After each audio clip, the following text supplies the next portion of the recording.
it okay if you start? Are you going to publicly say you're in favor? I got enough memory. Okay, well, I'll call you later. Bye.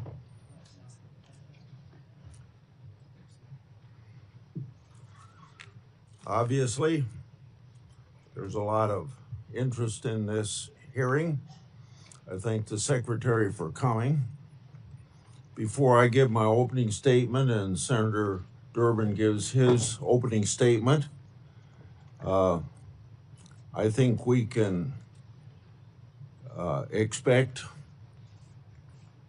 in a hearing this important that we ought to have utmost of decorum during this hearing.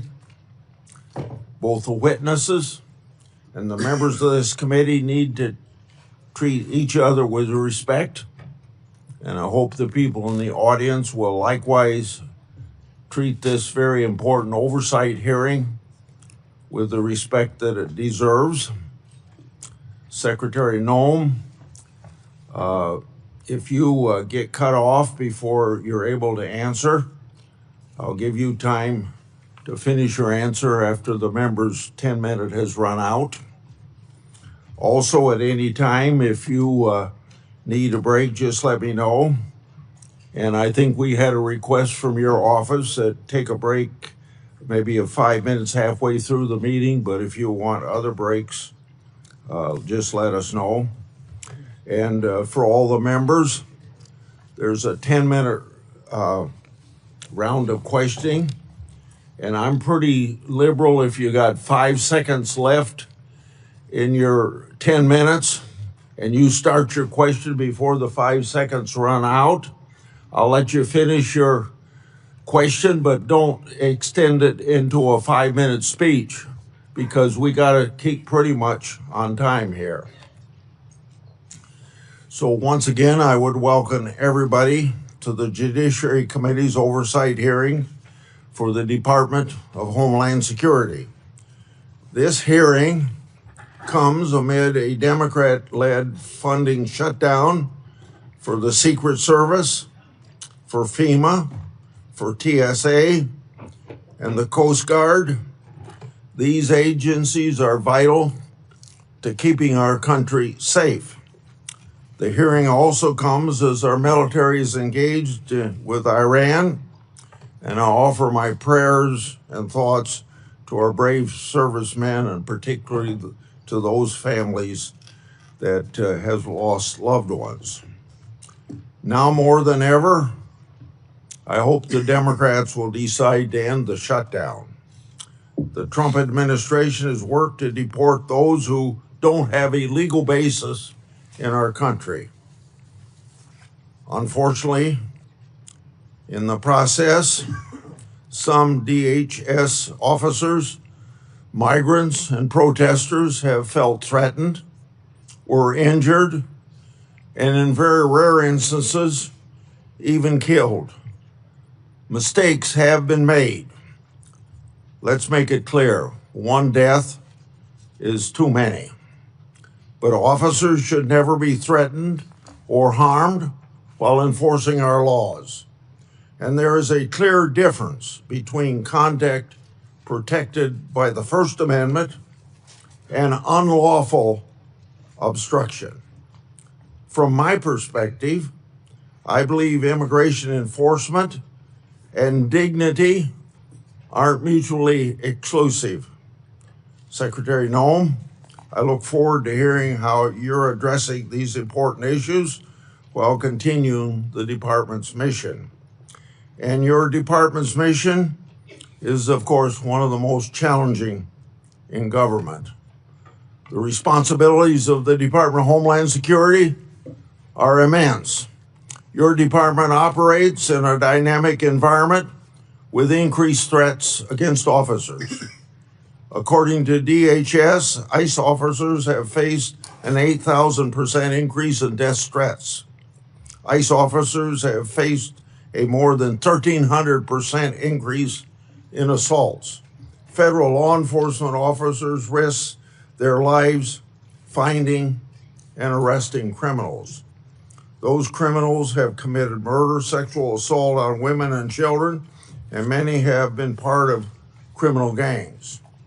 According to DHS, ICE has arrested tens of thousands of potential national security risks, and ICE has arrested over 1,500 known or suspected terrorists and made over 7,000 gang arrests. Criminals like this destroy the lives of innocent people and have no business being in our country. And many of them are here because the Biden administration's shameful open border policy. Under your leadership, the department has renewed focus on removing criminals from our neighborhoods. You've also accomplished what many of my Democratic colleagues have said could only be done through new laws. You did it by securing the border, and President Trump did as well. In 2025, border crossings decreased 93%. According to DHS and Customs and Border Patrol, 0 illegal immigrants were released into the country for 10 consecutive months. And Customs and Border Protection has seized over 617,000 pounds of drugs.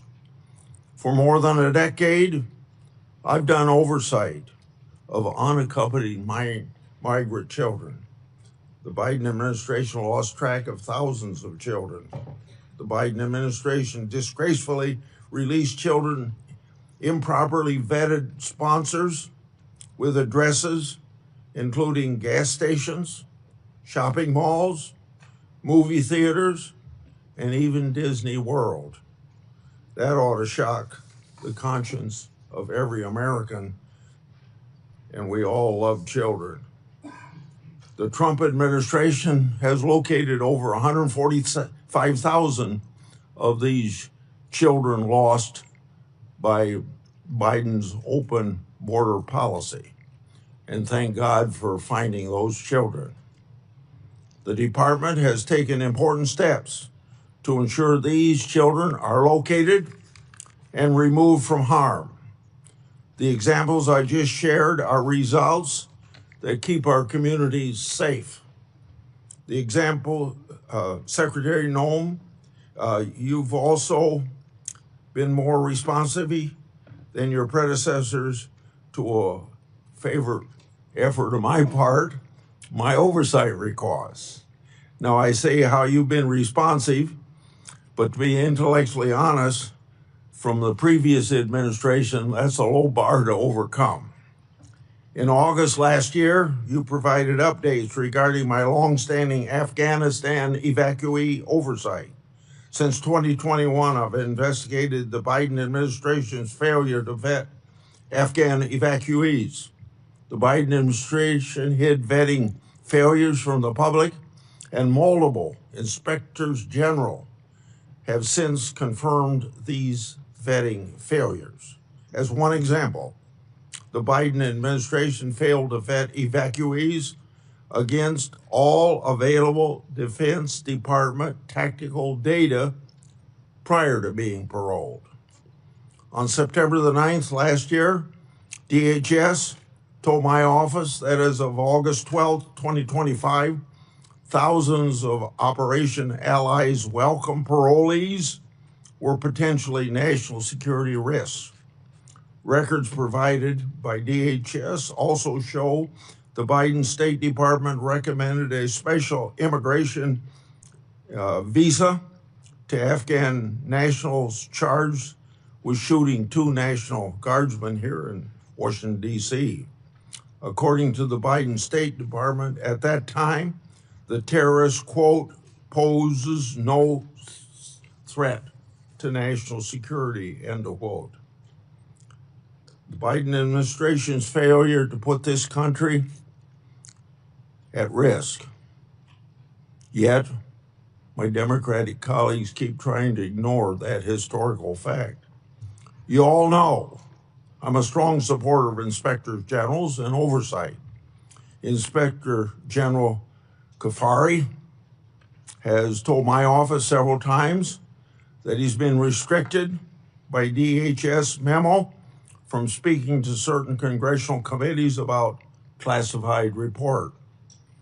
That report is about covert testing of the Transportation Security Administration checkpoint security screening. I hosted last year a bicameral, bipartisan, classified briefing with senior DHS officials on that matter to do what I can to bring about transparency. I asked the Inspector General, Kafari, to attend, but he declined, asserting that there was a memo in the department preventing him from doing so. I've also commissioned the Government Accountability Office to review the matter relating to that classified report. Government Accountability Office has said they've been unable to obtain possession of the report and access to relevant Transportation Security Administration personnel. Inspectors General and the Government Accountability Office help bring about transparency, and we all know transparency brings accountability to government. Secretary Noem, if what my office has been told is accurate, these matters should have been ironed out a long time ago. If that isn't accurate, you can tell me. Lastly, after your confirmation, you worked with me to restore 3 whistleblowers to their jobs. Thank you for helping me, but more importantly, thank you for bringing justice to those people, because those whistleblowers faced tremendous retaliation for just reporting what the government should have been doing. They blew the whistle on the government's failure to comply with DNA Fingerprint Act of 2005. By executive order, President Trump has required compliance with that law. Now those whistleblowers have been elevated to supervisory roles. They'll receive back pay to cover years of financial losses. For 2 of them who needed it, their law enforcement credentials, badges, and firearms were reauthorized. Often I say whistleblowers are treated like skunks at a picnic, and these were treated like skunks by the previous administration. That administration failed to do right by these whistleblowers. I appreciate your leadership in righting the wrongs against those patriotic whistleblowers. Senator Durbin. Thank you, Mr. Chairman. Thanks for holding this oversight hearing. After months of excuses and delays from Secretary Noem, we finally gathered together. When I was chair, I restored this committee's long-standing tradition of regular oversight hearings with the Secretary of Homeland Security. Today's hearing is long overdue. We are joined today by friends and family members of individuals currently in ICE detention or who have been deported. I thank them for traveling here today. Their presence is a reminder that the policies implemented by DHS under your leadership, Madam Secretary, have a devastating impact on the lives of real people. Let me also say a word of those who have been, their families have been the victim of violence by immigrants. Although immigrants as a group commit less crime than native-born Americans, there is no excuse for violence, and what you've gone through is a just terrible situation that I will willingly acknowledge. From my point of view, we need an orderly process at the border to start with. And secondly, we should never knowingly allow a dangerous person into this country. And if someone is in this country seeking citizenship and commits a crime, serious crime, they should be asked to leave or incarcerated. Bottom line, there's a way to deal with immigration that is sensible and humane on both sides. More than a dozen years ago, 2 members of this committee, myself and another member, worked with a bipartisan group under Senator John McCain to write a comprehensive immigration law which dealt with many of the issues we've been working on since. It passed in the United States Senate with over 60 votes, bipartisan, supported by business and labor and religious leaders across the board. Unfortunately, the Republican leadership in the House of Representatives refused to take it up. Had we passed that and made it the law of the land, we could have avoided a lot of the terrible things that have occurred since. Madam Secretary, under your leadership, the Homeland Security Department has been devoid of any moral compass or respect for the rule of law. Without hesitation or remorse, DHS agents have wreaked havoc in our cities. I've seen it in the city of Chicago, and acted with unspeakable cruelty against children, immigrant families, and American citizens. This administration's reckless immigration enforcement campaign is creating fear in communities and eroding the foundational tenets of our democracy. Democrats believe that Congress must do its job and rein in ICE abuses by requiring immigration agents to simply follow the same rules as local police. While Republicans claim the DHS shutdown is putting us at risk, the reality is this administration has engaged in mass layoffs of career national security officials and diverted many others from protecting the homeland of the president's mass deportation campaign. This is all while Secretary Noem is sitting on an unprecedented amount of appropriated funds, more than the United States Marine Corps. The Republicans in Congress gave her this and gave her virtual decision-making power in terms of the execution of policies. And she is spending nearly $300 million on a fleet of luxury private jets so she can travel in style. Really? Secretary Noem has repeatedly claimed that the department is arresting the, quote, worst of the worst and making American cities safe. In fact, less than 14% of immigrants arrested during Trump's first year back in office had charges or convictions for violent criminal offenses. Less than 14%, 1 out of 7. Immigration agents arrive in cities without consulting local law enforcement. They roam the streets in paramilitary gear and arrest and detain people based on the color of their skin, their accents, and the language they speak, the infamous Kavanaugh stops. That is not a public safety operation. That is a paramilitary occupation. And Secretary Noem has made excessive force the department's default position. In my home state of Illinois, during the so-called Operation Midway Blitz, agents violently attacked, tackled, arrested, and detained immigrants and citizens. They conducted a military-style raid on an apartment complex, kicking down doors and zip-tying children. A Border Patrol agent shot an American citizen, Miramar Martinez, multiple times, 5 times. She miraculously survived. After the incident, the agent bragged on the internet, 5 shots, 7 holes. And this administration didn't just shoot her 5 times. They called her a domestic terrorist, tried to prosecute her on trumped-up charges that were ultimately withdrawn, and fought the public release of evidence in her case. In Minnesota, your agents shot and killed Renee Good and Alex Preddy, 2 American citizens. And as their families struggle with these horrible tragedies, they had to fight baseless accusations of domestic terrorism from Secretary Noem, the head of the agency responsible for their loved one's death. The department has also translated the president's racist attacks into immigration policy. President Trump has repeatedly called Somali immigrants, and I quote, garbage, and said that he doesn't want immigrants from what he calls, and I'm going to clean this up, S-hole countries. I heard him say that in the Oval Office repeatedly. Secretary Noem responded to what she called, quote, a full travel ban on every damn country that's been flooding our nation with killers, leeches, and entitlement junkies. It just so happens that every country covered by the Trump-Noem ban has a majority non-white population. Earlier this month, the Trump administration deployed borders our town, Homeland, to Minneapolis, supposedly to end Operation Metro Surge. The president is reading his sinking poll numbers and finally recognized the American people are sick and tired and fed up with this heavily armed, masked secret police agents causing chaos in our cities.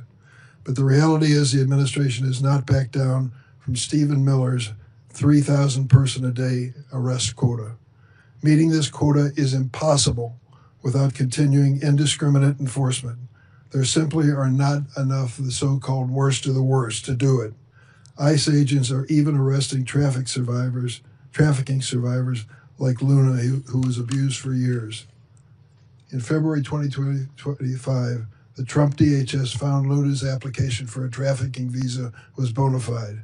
Today, Luna is still in detention. DHS has launched a cruel scheme to purchase massive warehouses for detaining immigrants, some designed to hold 8,000 people. To put that in perspective, our largest federal prison holds 4,000. Listen to what the U.S. Conference of Catholic Bishops said about this. The thought of holding thousands of families in massive warehouses should challenge the conscience of every American. Whatever their immigration status, these are human beings created in the image and likeness of God, and this is a moral inflection point for our country. Even with tens of billions of dollars at your disposal, the administration already cannot meet the basic needs of the 65,000 people currently in immigration detention. Detained individuals, including children and infants, are subject to abusive conditions and inadequate medical care. This includes Liam Ramos, the 5-year-old arrested with his father in Minnesota, who became ill in detention, and Amalia, an 18-month-old baby who became so sick with a respiratory illness she was hospitalized for 10 days, only to be returned to detention and denied medication. We have also seen an unprecedented number of deaths in ICE custody. 7 people died last December alone. 9 have died this year. This includes Geraldo Lunas Campos, who was choked to death by guards. This avoidable tragedy was classified as a homicide by the county medical examiner. The Department of Homeland Security's response? Try and deport the witnesses as quickly as possible. Secretary Noem and her rogue immigration agents seem to believe they are above the law and accountable only to the president and Stephen Miller's evil vision of a hateful America. Chief Judge Patrick Schultz of Minnesota, a Republican appointee, found that ICE violated at least 96 court orders in Minnesota in the month of January alone, which he said was, quote, likely more than some federal agencies have violated in their entire existence. And hundreds of federal judges have ruled more than 4,440 times that ICE is detaining immigrants illegally. That is an extraordinary rebuke from the federal bench. It hasn't stopped there. This department has trampled on the Fourth Amendment, forcibly entering private homes and businesses without judicial warrant. The Trump administration has also punished individuals for exercising their rights to free speech and peaceful protest under the First Amendment. They revoked a student's visa for writing an op-ed in America. In America. They have subpoenaed social media companies for information on Americans who have criticized ICE. ICE agents have found the addresses of peaceful protesters and showed up their homes to intimidate them. Now the administration is even threatening to interfere with our elections. President Trump has suggested that the federal government should nationalize elections. Top Trump ally Steve Bannon recently said, "We're going to have ICE surround the polls. We'll never again allow an election to be stolen," end of quote. Secretary Noem went further, and this is what you said, and I quote, "Make sure that we have the right people voting, electing the right leaders to head this country." And the administration has threatened immigration enforcement surges if state officials do not turn over their voter rolls and raided an election office in one swing county. We must ask, what is President Trump's endgame for this reign of state-sponsored violence against America's own citizens? History teaches us that immigrants are the first target when an authoritarian regime seeks to erode civil rights and consolidate power. But immigrants are never the last target. And we know that Donald Trump does not respect the constitutional rights of any American, regardless of party. Secretary Noem, this is the first time we've met. I've been on this committee for more than 2 decades. I worked with every one of your predecessors of both political parties. I tried to meet with you before and after your confirmation, but you refused every request. I want to be clear, and you should know this. No official on this side of the rostrum or the other is above the law. You have no right to deploy immigrant agents as a paramilitary force in American cities. You swore an oath to uphold the Constitution. You have an obligation to answer questions posed by the member of this committee so that meaningful accountability can begin for the terror we are witnessing in America every day. Would you please stand to be sworn? Do you affirm the testimony you're about to give before the committee will be the truth, the whole truth, and nothing but the truth, so help you God? Thank you for that positive response. Please go ahead and give your opening statement. Kristi Noem, you should be ashamed of yourself. I'm a former female. Okay. Well. Your agency. FEMA employees should be responding to disasters, not ICE. You should be ashamed of yourself. Your staff say abolish ICE. Your staff say abolish ICE. Your staff say abolish. You may proceed. Thank you, Mr. Chairman, and thank you to the ranking member, Senator Durbin, as well, and the distinguished members of this committee. I appreciate the opportunity to be with all of you today and talk about the important matters and work that the Department of Homeland Security does every single day. The Department of Homeland Security. Hey, could maybe pull the microphone closer to you, please? Okay. And the red light is on? Yep, it is. Okay, proceed. The Department of Homeland Security was established in the aftermath of 9/11, one of the darkest days in our nation's history. That resulted in the death of nearly 3,000 Americans. The mission of the Department of Homeland Security at that time was just as critical as it is today. We protect our American people, we prevent acts of terrorism, and we defend our homeland. Every action that the Department of Homeland Security takes is guided by that mission and by that responsibility. Thanks to President Trump's leadership and the hard work of the men and women of DHS, our department has delivered historic results and has made our communities safer. Since the start of President Trump's second term, daily encounters along the southwest border declined by 96% compared to the Biden administration's daily average. We've reached the lowest levels ever recorded in U.S. Customs and Border Protection's history.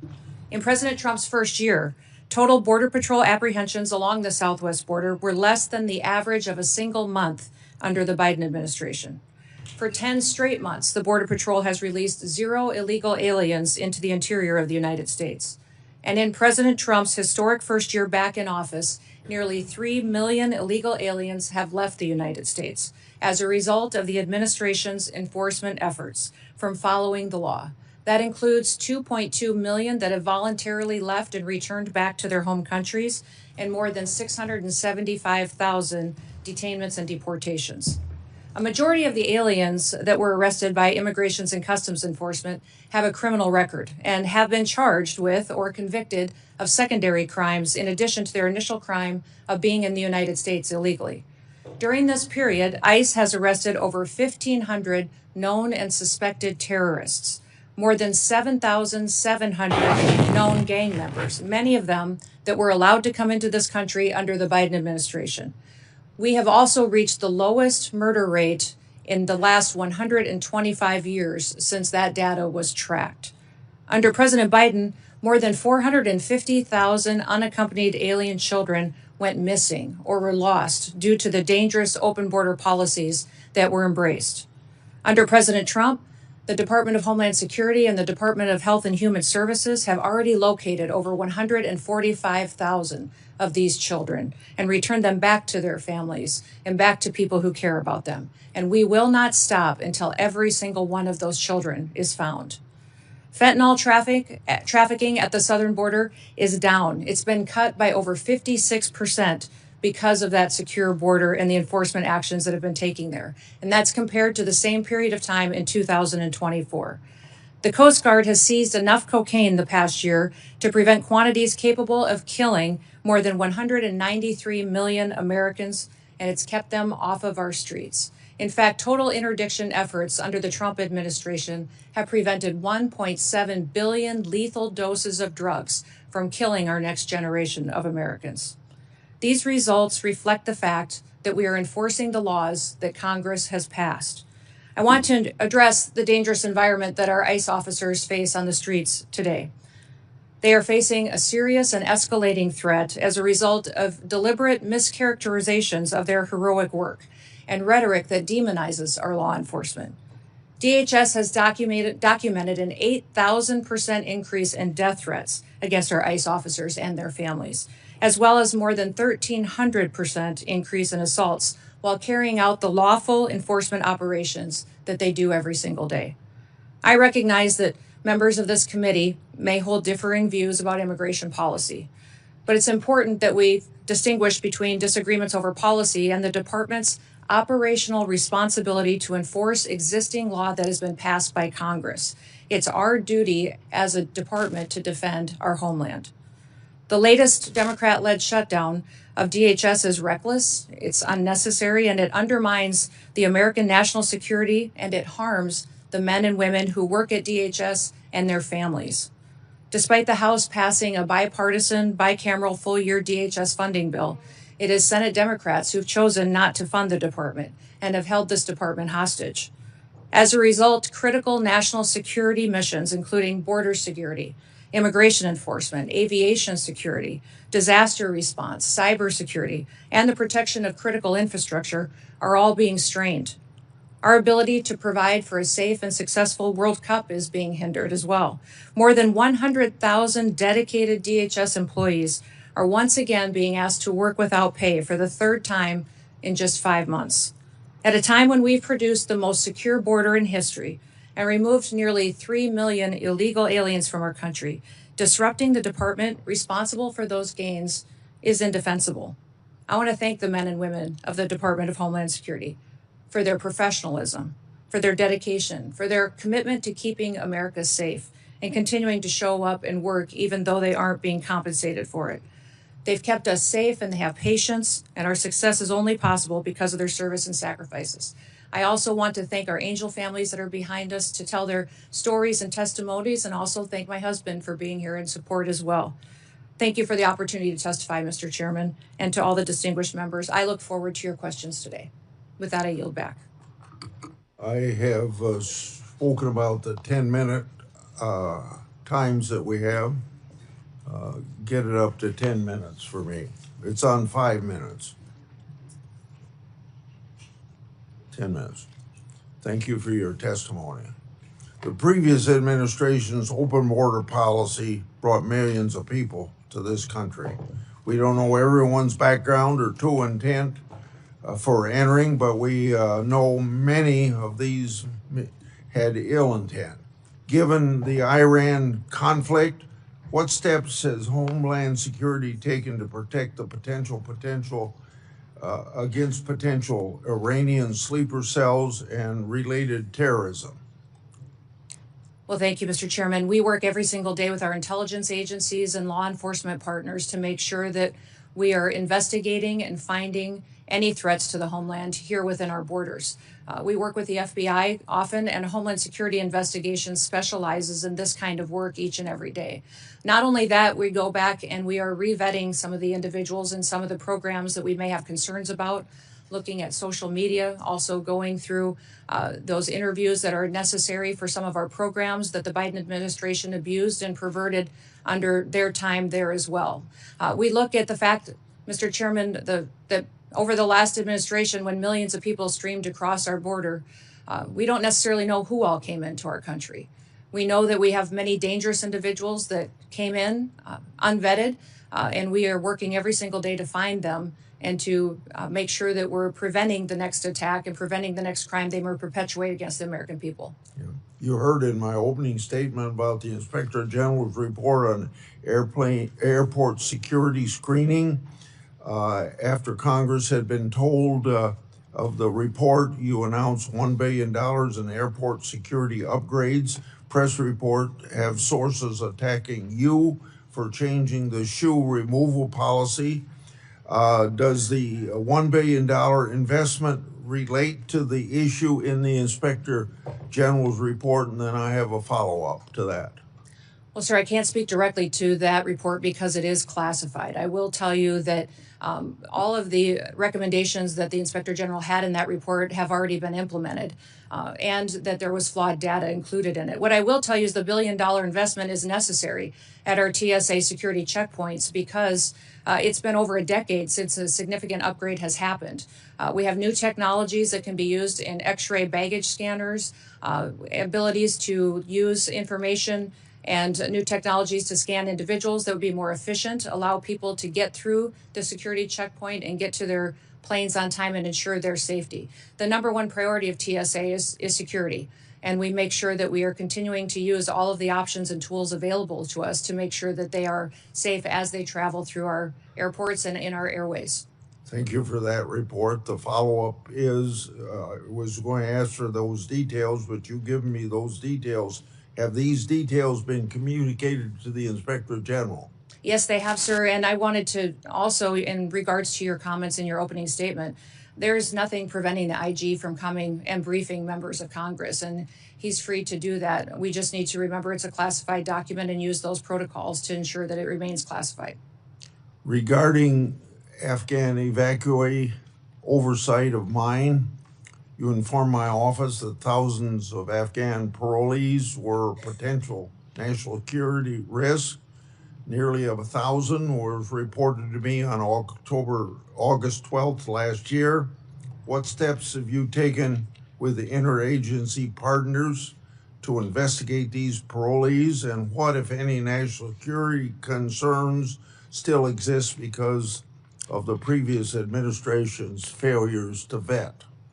Well, Mr. Chairman, some of the things that we have implemented under President Trump's administration is to go back and look at those individuals who came in under Operation Allies Welcome and make sure that we're re-vetting those, especially those that have come in the last 4 years under the Biden administration, recognizing that they weren't tracking necessarily biometrics or their social media present communication, how they were doing since they've come to the United States. And also, sir, there's a requirement under that program to come back every single year and do an interview to discuss with them and have conversations on what they're doing in the United States, how they're transitioning to the United States under that program, and that was not being done. So we're going back and re-vetting all of those individuals and making sure that we know that if someone is here in this country, that they love America, they want to be a part of our way of life, and they don't wish to do us harm. I'd like to have you provide me an update on the Afghan evacuee data. As I said in my opening, Trump administration has located over 145,000 children that the previous administration lost. Your department is also performing welfare checks on these children. Describe the ongoing efforts that your department is taking to find children who've yet to be located, and how recent welfare checks expose previous vetting failures. Yes, I would say those 450,000 children that came into this country that were unaccompanied alien children were lost by the Biden administration, not tracked. We've located about 145,000 of them, and we've done that through the investigative work of our Homeland Security Investigations team. They are phenomenal at the work that they do, and they specialize in child trafficking, sex trafficking, and finding individuals that would perpetuate that harm against our children. The one thing that has been challenging is that under the Biden administration, the government paid sponsors in HHS in order to host these children. And those sponsors, many times, we found instances where they trafficked these children themselves. So under that administration, we not only had children that were in this country as a part of a program, the government was paying individuals that were knowingly trafficking them and abusing them. That has stopped. We have gone through and found these children and put them back with their families when we have the opportunity to do so, and with loved ones that will care for them. And I would say that even in one case, we have other countries where we've been working with them to get their children back home, where we've been prevented returning these families back and helping them to be reunified by activist judges. But we will continue to work to ensure that these individuals and these children that were abused by the trafficking over the border have the opportunity to be brought back to their families and to their loved ones going forward. I want to bring up administrative warrants. There's been questions raised about your department use of them. Immigration laws include complex and specialized legal processes. For the record today, please briefly discuss how the administrative warrant works and how often they're used. Well, an administrative warrant is utilized on a regular basis because it's the process that Congress has given us. It's the process in immigration law that you've given us to ensure that someone is returned back to their home country. And I would say that most of the time when it gets talked about, it's inaccurate. In the 400,000 cases that ICE has used these administrative warrants, only 28 times have they been used to enter a home. So it is the legal process that we have, that we follow as given to us by Congress, and it's been affirmed by the Supreme Court as the correct way to follow the law. We will continue using this tool as it's important in the duties that the Department of Homeland Security is responsible for. Under both Democrat and Republican presidents, I've conducted oversight of employees called special government employees. By law, these employee is limited to 130 days a year of government work, and it's been understood that a partial day is 1 day at work. Have you ensured the SGE personnel follow all laws, rules, and regulations as intended? Yes, sir. They have career officials at the Department of Homeland Security that track that data, and they've all followed the laws and the rules regarding special government employees. You stated that the Department of Government Efficiency found software on your government devices that was used to improperly surveil you and other political officials. What's the status of the investigation into that matter, and has any disciplinary action taken? Yes, sir, there was software that was doing surveillance on political appointees at the Department of Homeland Security. And there was measures put in place where some people were removed from their positions and accountability measures put in place. And we continue to monitor our systems as the agency that is trusted with cybersecurity and ensuring that our critical infrastructure is protected from hacking attempts from foreign nationals who wish to do us harm or individuals within this country. We take seriously the amount of software, surveillance, and work that we do within the department as well. My 10 minutes are up. Senator Durbin. Thank you, Mr. Secretary. Secretary Noem, the nation has watched horrified as immigration agents killed Renee Good, Alex Preddy. In Chicago, one of your Border Patrol agents shot Miramar Martinez 5 times after ramming her car. You and your agency rushed to brand these victims as, quote, domestic terrorists. We have ample video evidence and eyewitness testimony proving you are wrong. Your statements caused immeasurable pain to these families. Let me give you an opportunity to do the right thing. Do you retract these statements identifying these individuals as domestic terrorists?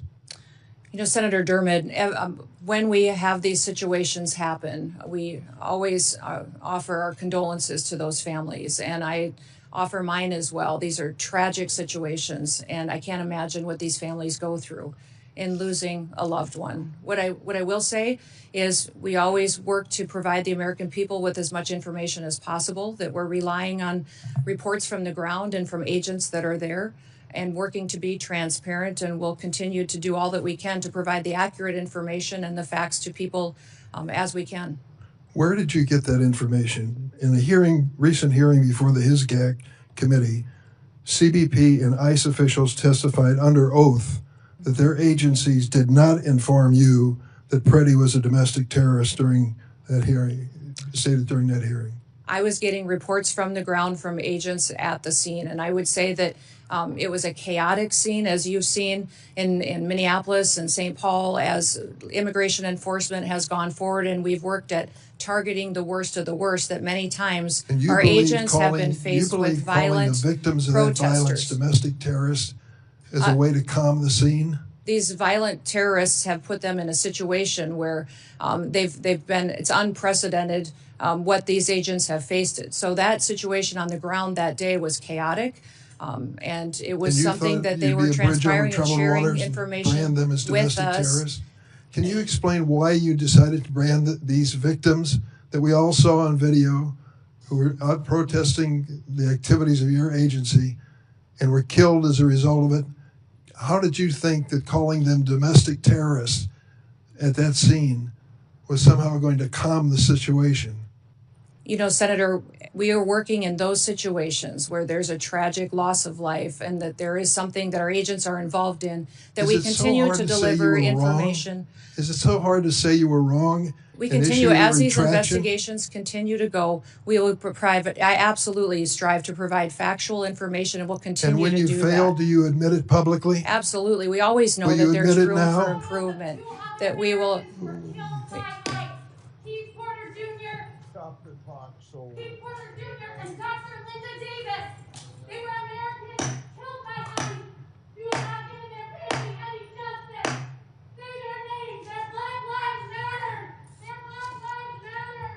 Their Black Lives Matter. Their Black Lives Matter.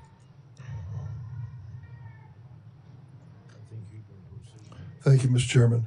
I want to turn to another incident where DHS is concealing the facts from the American public. Geraldo Luna Campos died in an immigration detention. DHS claimed he killed himself, but an independent medical examiner found his death was a homicide.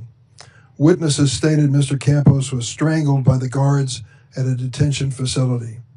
Instead of investigating this death, your department tried to deport the witnesses to the crime. It took a judge intervening to ensure the fact that these witnesses remain in the country for investigation. Secretary Noem, who ordered those witnesses be deported? Sir, I can't speak to the details of that case as it continues to be investigated, but I do know that within our detention facilities, we have the highest federal standards of any detention facilities compared to state or other local facilities that may detain. There was an effort to deport the witnesses?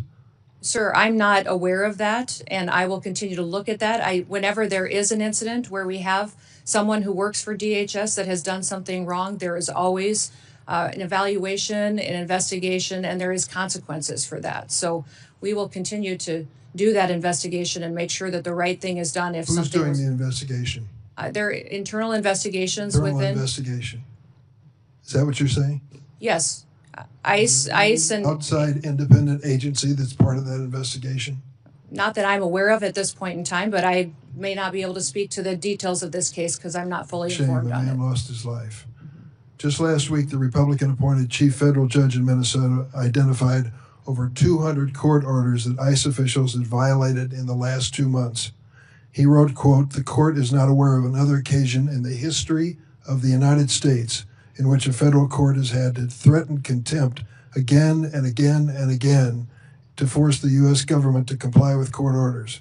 In a sworn declaration, the Trump Justice Department itself acknowledged that your agency has violated court orders more than 50 times in recent weeks in one state, New Jersey.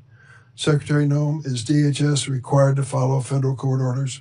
Yes, sir, and we do comply with federal court orders. How do you explain that your agency has repeatedly violated court orders, as your own administration has admitted? Sir, we follow court orders, and when they apply and when the jurisdiction and decision is applicable to a federal agency like ours. I'm sorry, would you clarify what you ended that with? We follow court orders when they are given to us. Federal court orders we follow, So absolutely. these judges are wrong? No, I'm not saying that they're wrong, and I can't speak specifically to that statement that was given. Let me ask you about DACA. Are you familiar with the program? Nope. Do you understand the people that are covered and protected by DACA have to go through a background check, which includes a criminal check? Yes or no? Yes. You do? Last week, your agency informed us that last year ICE arrested 261 DACA holders and deported 86 of them. We learned about a DACA recipient who'd lived in this country for decades, was arrested by ICE at her green card appointment. In tears, she hugged her daughter goodbye. She was deported to Mexico within 24 hours. Madam Secretary, why have you deported dozens of DACA holders who had to comply with a criminal background check to be eligible for DACA? Sir, we follow all laws as applicable to the Department of Homeland Security Why and did you how we deport handle them? detainment and deportations. Why did you deport them? I don't know the details of that specific case you just read, but I'll look into it, sir. But we ensure that we follow the law that applies to our department and who we detain and who we deport back to their home You countries. clearly violated the law if that is the case. Let me ask you about the fact that 85% of the 400,000 immigrants that ICE arrested during President Trump's first term in office had no violent criminal record.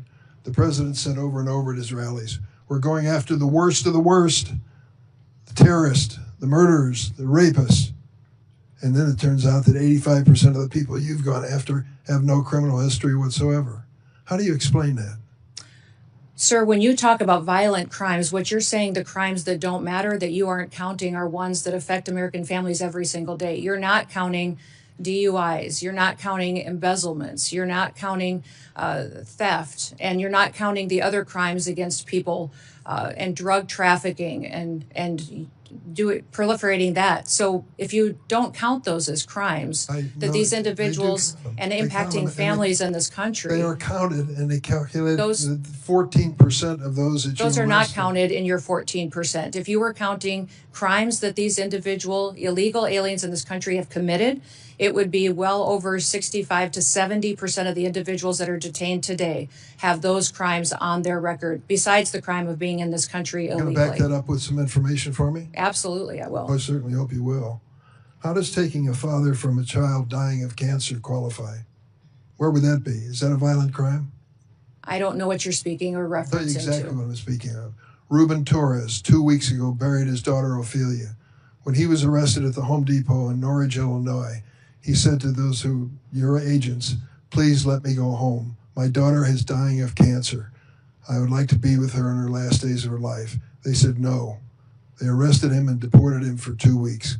Finally, he returned for a court hearing. His daughter lived to see that hearing where the court said he was treated unfairly by your agency, and she died 3 days later. I was at her memorial service. Is that really necessary? Was he a violent criminal?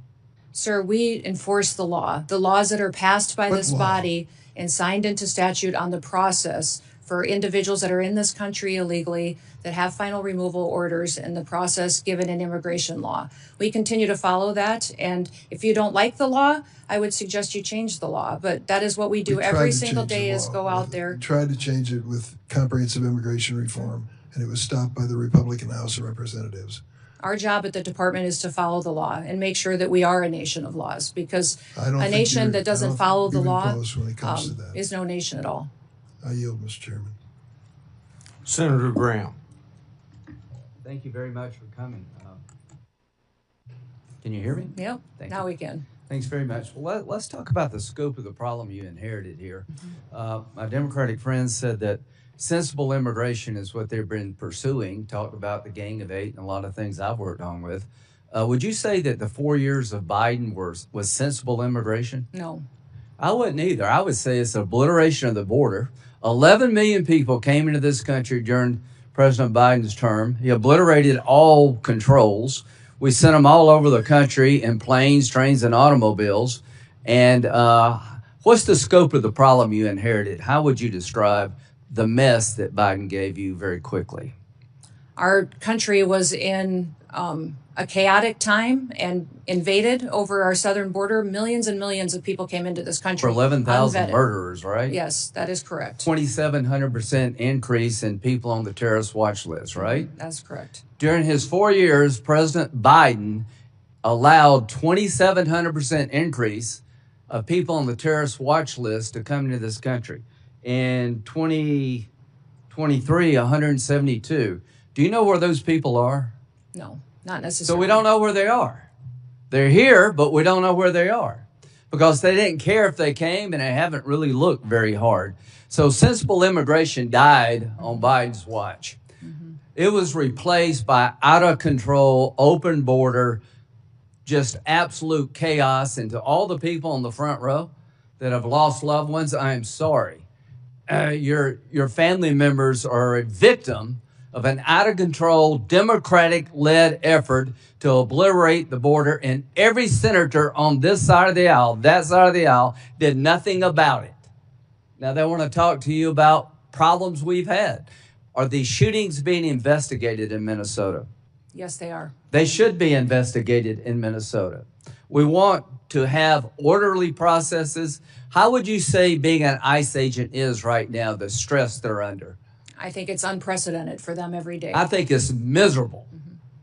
I think it's just a tough, tough job right now. And if they go too far, we will hold them accountable. But I just want the country to know these men and women who are trying to solve this problem that was created by our Democratic colleagues, you have no idea the mess they inherited. This country was overrun by illegal immigrants, murderers, rapists, and just average everyday people. How many people did Barack Obama deport when he was president? The total, I 3 don't know, but million. it was more than us. How many of them were violent criminals?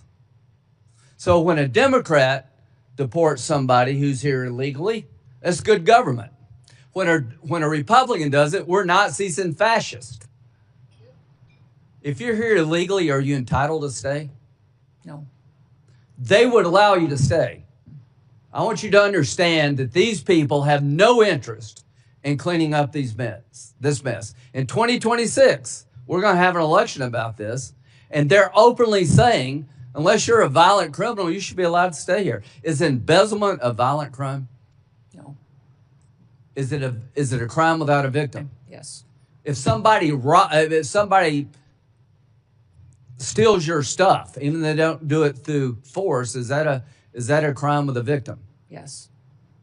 So all of the Laken Riley, I think she was murdered by a man who was actually in custody. Are you familiar with the Laken Riley case? Yes, I am. Okay, she's a young lady about 60 miles from where I live. The man who murdered her was in custody, was detained by DHS, but was released because they had no bed space in Texas. He went to New York and committed a bunch of crimes. He winds up in Georgia and he murders this young lady. He was in our control. He was released not because he wasn't dangerous, because we had no place to put him. Do you agree those days are over? Yes. Do you agree the most secure border in American history has been achieved by you and those under your control? Yes. Working with President Trump. Are you proud of that? I am proud of that. So we're down to like nobody coming across. We went from a invasion to almost nobody. And I hope the American people appreciate that's a good thing for you. Now we're engaged in military action against the mothership of terrorism, Iran, which I hope will sink pretty soon. Do you think the threat level against the United States is up or down when it comes to radical Islamic terrorists? It's up. It's up? Yep. So you mean they actually may want to come here and hit us because we hit them in Iran?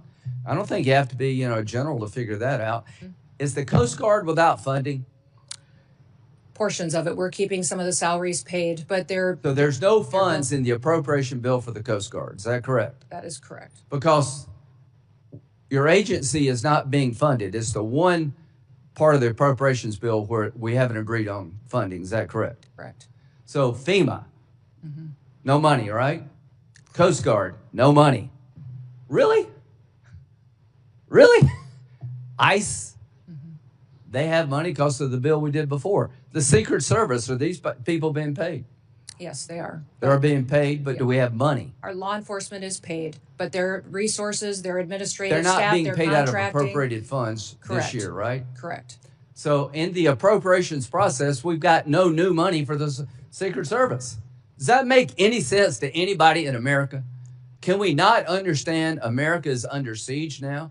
Likely to be attacked because radical Islam is under siege and they're going to hit back. And we're sitting here looking at each other and not funding DHS. If you want to reform ICE, great. Count me in. If you want to make DHS more professional, count me in. If you want to investigate bad shootings, count me in. If you don't want to do away with sanctuary cities, count me out. What's a sanctuary city? A city that protects itself from our federal immigration efforts in their city. Are there sanctuary cities and states in this country? Yes, there are. Look at this chart. There are 200 plus sanctuary counties. There are 12 sanctuary states. 8 million illegal immigrants reside in sanctuary jurisdictions in defiance of federal law. A sanctuary city refuses to turn over to the federal government people that are subject to deportation. Is that correct? Correct. They make a choice, these sanctuary states, counties, cities, not to cooperate with federal officials, and the laws have been on the book long before Donald Trump, right? Correct. Do you think it would be good for the country to abolish sanctuary cities and states? I do. Do you believe as long as they exist, it will be a magnet for future immigration, illegal immigration? Yes, I do. So if you're a legal immigrant and you can get to one of these sanctuary cities, states, or towns, you believe you'll never leave. Until you fix this, you're going to have illegal immigrant magnets. Do you agree with that? Yes. Would you urge the Congress to abolish sanctuary cities Yes, I would, sir. and sanctuary states? When it comes to the threat level against our homeland, how would you characterize it right now?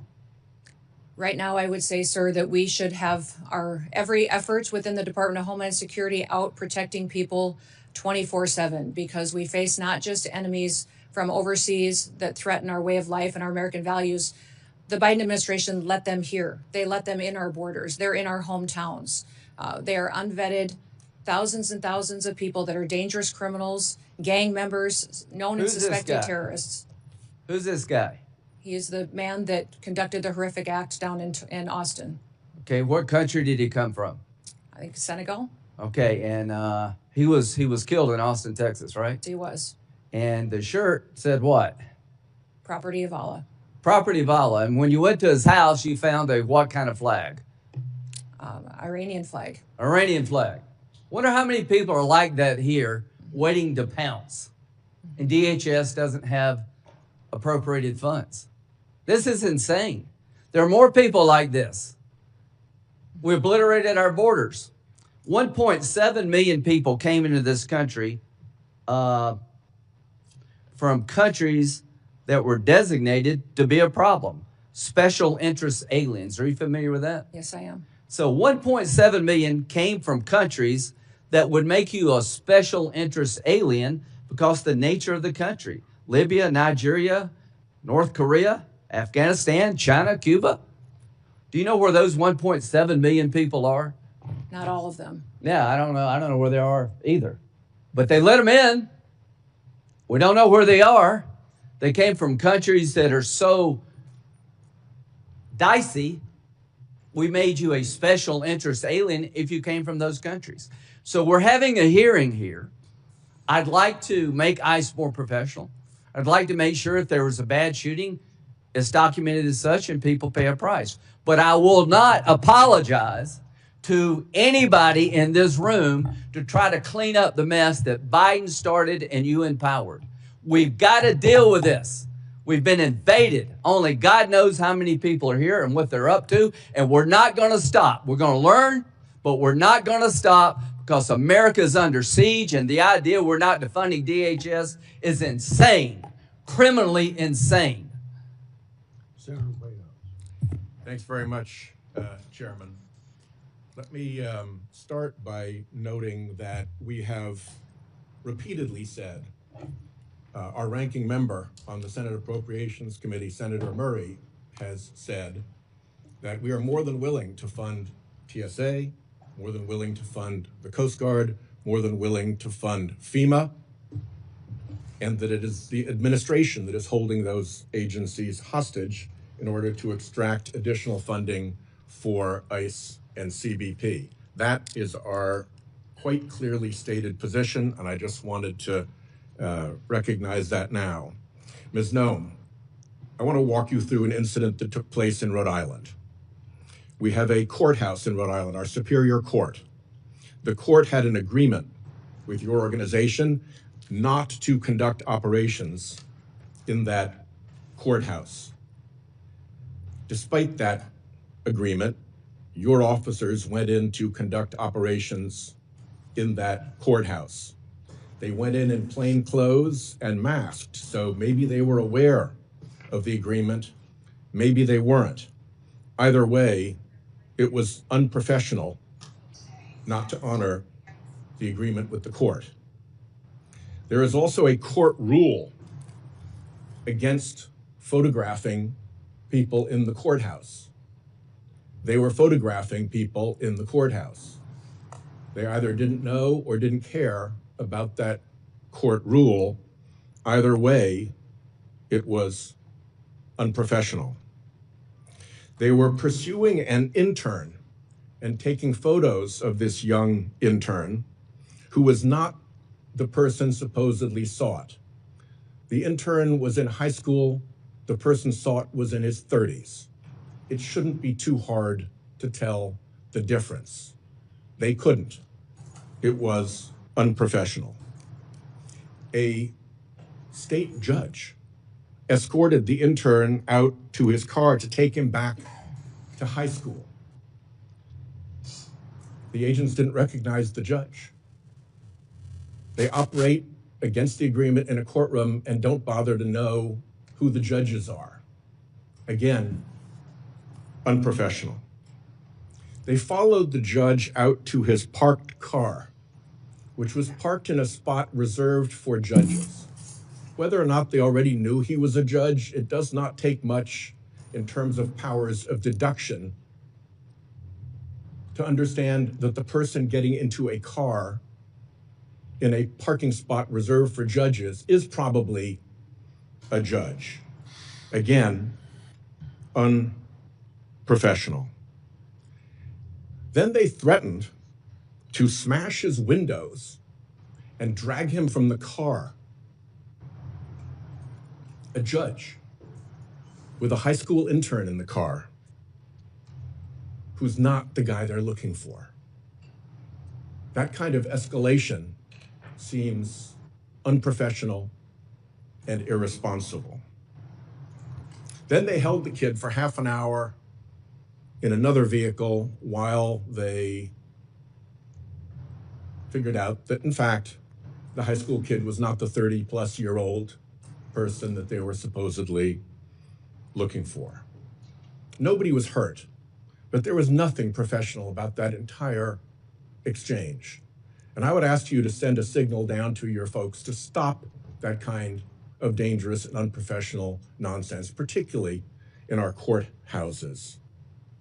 Let me ask you, why don't you deconflict with local enforcement when you operate?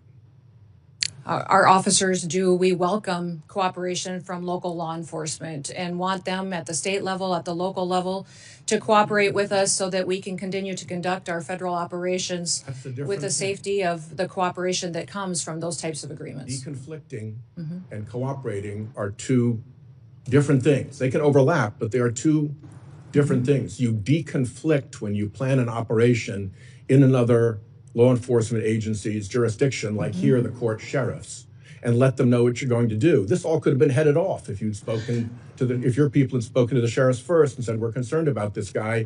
Oh no, he's an intern, he's in high school. None of this was necessary if they had bothered to deconflict. So please, send the message down to your people that there's a reason that deconflicting is standard law enforcement practice for, among other things, officer safety. Will you do that? Yes, sir, but I will tell you that our law enforcement are being doxxed at unprecedented levels.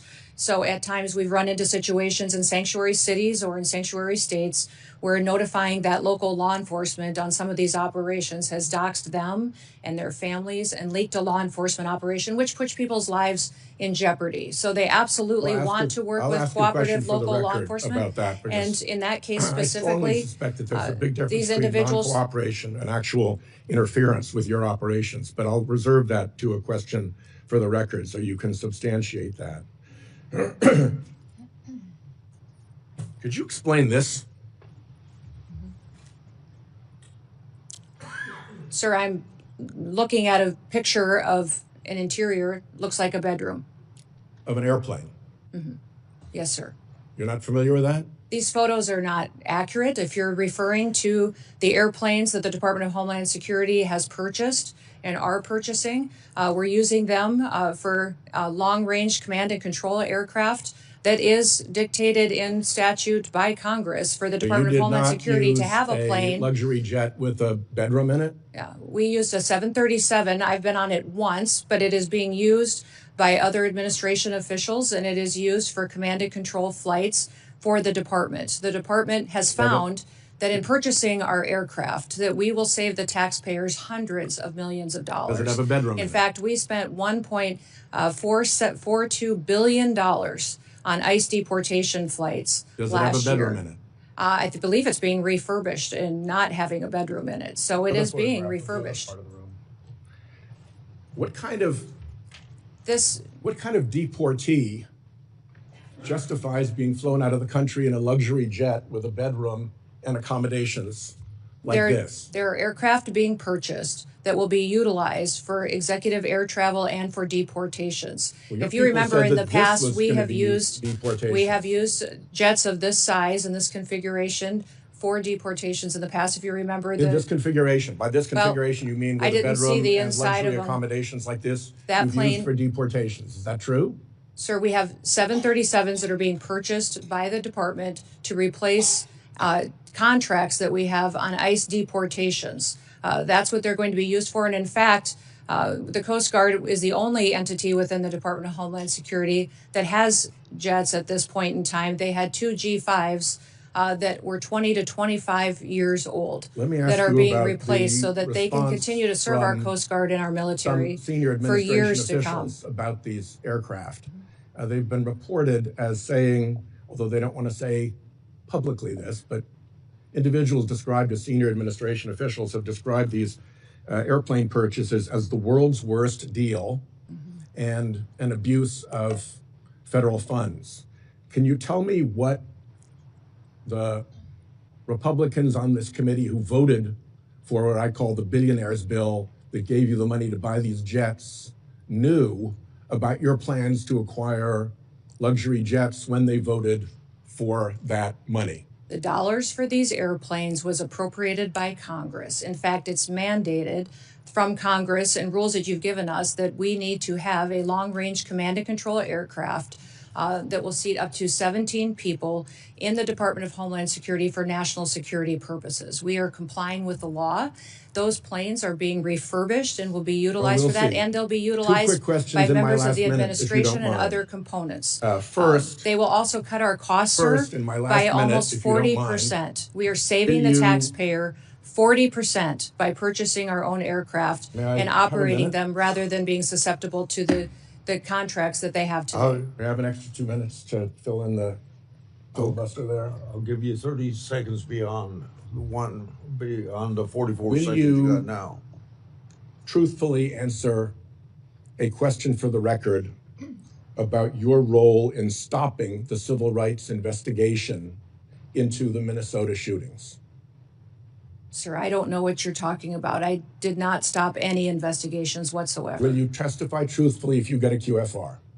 Yes, I testify truthfully. I did not and stop. Will you testify in the District of Columbia Federal Court contempt proceeding? Sir, I do not know what you're referencing, and I would hope for some context. The Federal District Court contempt proceeding related to the deportation, contrary to a court order, of individuals to Venezuela. Will you testify in that proceeding? Sir, I think that you're referencing something that I have a gag order to, but I can certainly follow up with you. My time's up. Thank you.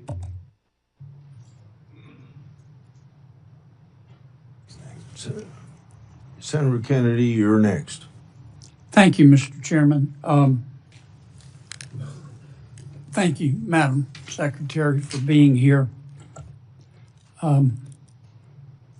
President Trump, ably assisted by Mr. Stephen Miller, quickly in the president's second administration developed policies to secure our southern border, policies that you and the Department of Homeland Security implemented. And I congratulate all of you on your success. Properly vetting people at the southern border is not racist, is it? No. Could you answer for the record? No, it is not racist. Properly vetting people at the southern border is prudent, isn't it? Yes, sir, it is. And to do that, we need the Border Patrol, do we not? Yes, we do. And we also need ICE, do we not? Yes, we do. Okay. I just wanted to get my congratulations on the record. I believe you have a policy, Madam Secretary, that you have to approve all contracts at your department over $100 million. No, sir, I have a policy in place that I review contracts. My deputy chiefs have the ability to review anything under 5 million. Above that, I evaluate and look at. Okay. And you do that, I understand, to try to curb waste and abuse of taxpayer money. Is that right? Yes, sir. In fact, it's been extremely effective. We've saved the taxpayers over $13.2 billion just by evaluating contracts, negotiating lower ones, and canceling ones that aren't necessary to do our duties. How do you square that concern for waste, which I share, with the fact that you have spent $220 million running television advertisements that feature you prominently? Sir, the president tasked me with getting the message out to the country and to other countries where we were seeing the invasion come from, with putting commercials out that told them that if they were in this country illegally, that they needed to leave, or we would detain them and remove them, and they'd not get the chance to come back to America the right way. That has been extremely effective. Ask you to run these advertisements, is that right? We had that conversation, yes, before I was put in this position and sworn in and confirmed, and since then as well. Okay. Did you bid out those service contracts? Yes, they did. They went out to a competitive bid, and career officials at the department chose who would do those advertising commercials. And the people that you ended up picking were people who had formerly done your political work back in South Dakota, is that right? No, that's not correct, sir. I think it is. No, it's not, sir. The individuals who, I believe the careers who they chose were two different media firms. There's been conversation about their subcontractors, but we have no legal authority to look into subcontractors on work like that. Okay. And you're saying that you're testifying that President Trump approved this ahead of time. Is that my understanding? We had conversations about making sure that we were telling people. No, ma'am. I'm asking you, sorry to interrupt, but the president approved ahead of time you spending $220 million running TV ads across the country in which you are featured prominently. Yes, sir. We went through the legal processes, did it correctly. Did the president know worked with you were going OMB. to do this? Yes. He did? Mm-hmm. Yes. Okay. And one thing, Senator, I think would be helpful to know is how effective that communications has been. That well, they were overwhelmingly effective in your name recognition. I mean, I personally just, I mean, to me, it puts the president in a terribly awkward spot. And and I'm not saying you're not telling the truth. It's just hard for me to believe, knowing the president, as I do, that you said, Mr. President, here's some ads I've cut, and I'm going to spend $220 million running them, that he would have agreed to that. I don't think Russ Vogt at OMB would have agreed to that. It's something we have to defend. I'm on the Appropriations Committee. My research shows that you did not bid them out, that you in fact, one of the people you picked the strategy group, Safe America Media was a company formed 11 days before you picked them, and that the strategy group got most of the money, and the head of that is married to your former spokesperson. Look, we all have friends who are qualified. I'm not quibbling with that. It troubles me. A fifth to a quarter of $1 billion of taxpayer money when we're scratching for every penny and we're fighting over rescission packages. I just can't agree with Madam Secretary. Are you still running those ads? No, Senator, I did not have anything to do with picking those contractors. I know politicals at the Department of Homeland Security did. I understand. Are you Mayor still running officials those followed ads? the competitive bid process for Are you that. still running Everything those was, ads? I think the ads are due to end here in March, I think within a week or So two. they I'm are not sure of the still running? update. The one that is running is focusing on angel families. Have you seen that? It is the one that's talking about this is our why. This is why we work every day. Okay. Is for the angel I've gotta families move and their on. victims that need to. After the two killings in Minneapolis, and I think there's a lot of video on them, Madam Secretary. I think people can see the video and draw their own conclusions. Are you and your department conducting an investigation of those? Sir, the investigation is being led by the FBI. HSI was involved. In fact, our HSI agents on the ground. I'm sorry to cut you off, but I got so little time. I believe at the time you said these were acts of domestic terrorism. Is that right? Sir, in answer to questions at the press conference that afternoon, it was that it appeared to be. Yeah, but you said these appeared to be acts of domestic terrorism. And as I've said previously in this hearing, is that first, Madam Secretary, did you say we're getting that? I think information from a chaotic scene on the Did you say ground that? and relaying information to the American people. Okay. Now, again, those videos are public. People can draw their own conclusions. I think it'd be safe to say you got some pushback on that. Mm-hmm. Would that be fair? Yes, sir. And you had some criticism. I'm not saying the criticism was accurate or inaccurate. I think you did. What got my attention was that you blamed those statements on Mr. Stephen Miller at the White House. Did you not? No, sir, I did not. And in fact, where you're seeing that is in a news article of anonymous sources. And anonymous sources say a lot of things, but I've never said that at all. Well, here's what you said on the record. I'm going to read your words. Quote, everything I've done at the direction of the president and Stephen. Sir, where did you see me say that at? You read that in a news article with no sources affiliated to it. You said it on the record on January 27th of 2026.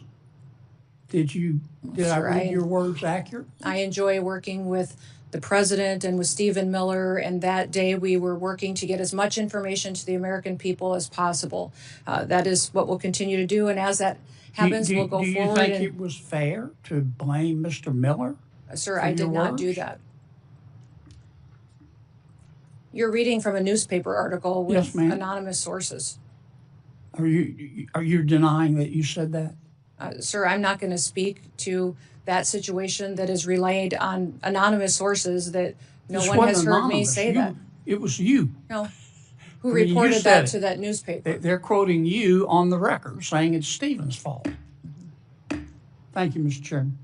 Senator Klobuchar.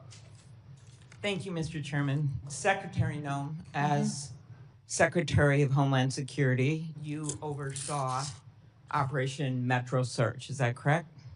Yes, as Secretary, I oversee ICE and CBP and HSI officers that were there doing their work. 3,000 ICE agents, border control to Minnesota, outnumbering our 10 Metro Police departments, outnumbering by 3 to 1. Mm-hmm. the number of sworn police officers in Minneapolis and St. Paul. Is that correct?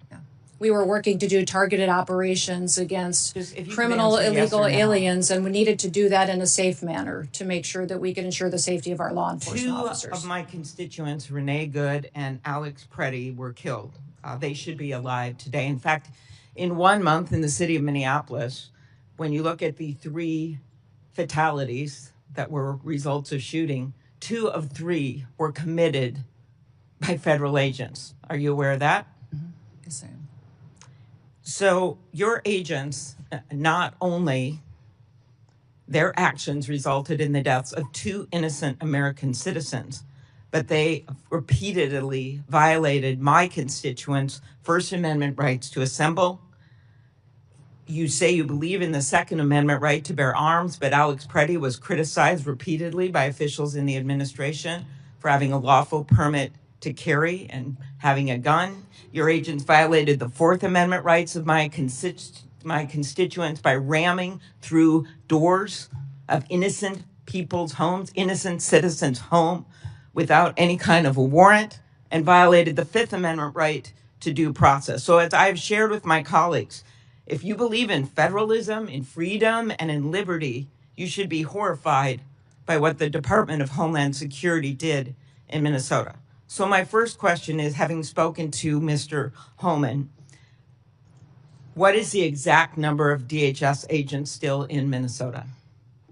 Well, I believe that there is still close to 650 there, counting the investigators that are there, working to get to the bottom of the unprecedented fraud that has been found in the Medicaid Was funding. 5-year-old Liam involved in that fraud? As you know, I am all in on prosecuting fraud. I put in place the U.S. attorney who exposed the fraud under the Biden administration and brought the bulk of the prosecutions, and also recommended to Mr. Blanche that Joe Thompson be the acting U.S. attorney who led those prosecutions and now has left the office because the Department of Justice asked him and many others to investigate Renee Good's wife instead of doing their jobs doing fraud. So what I want to know is, when are you going to get down to the original footprint as promised to us?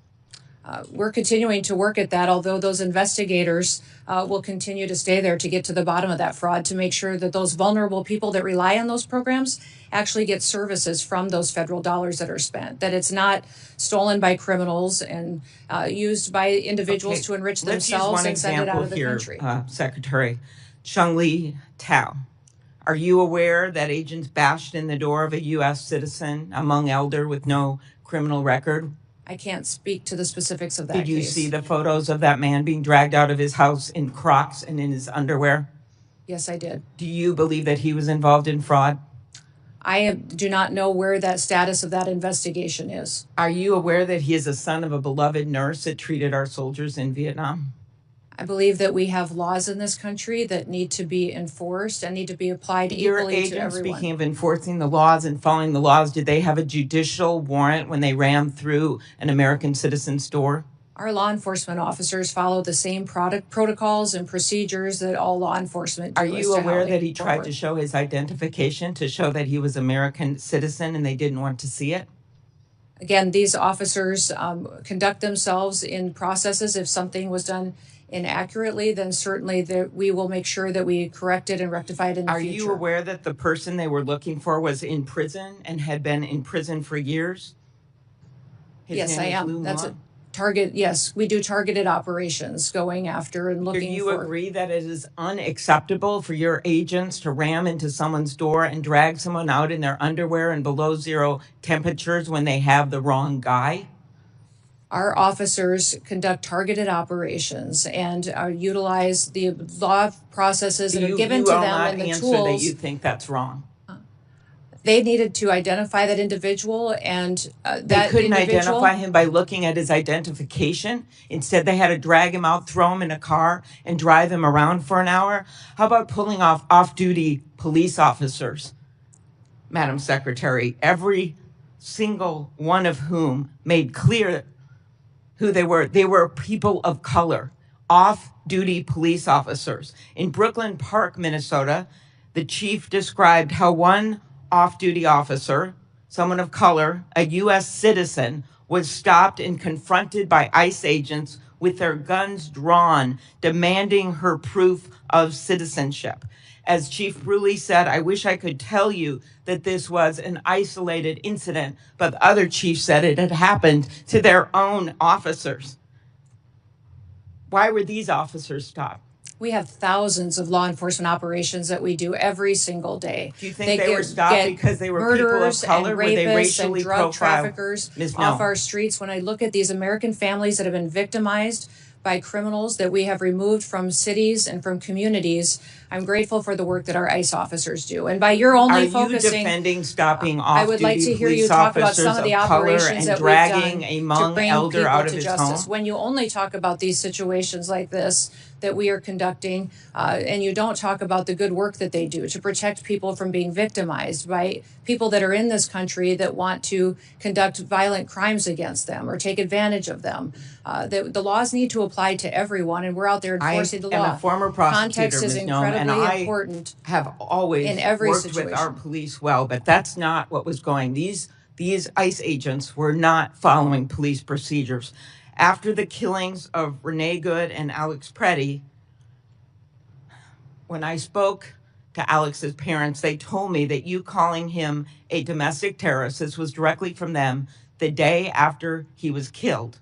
A nurse in our VA, Alex, one of the most hurtful things they could ever imagine was said by you about their son. Do you have anything you want to say to Alex Preddy's parents?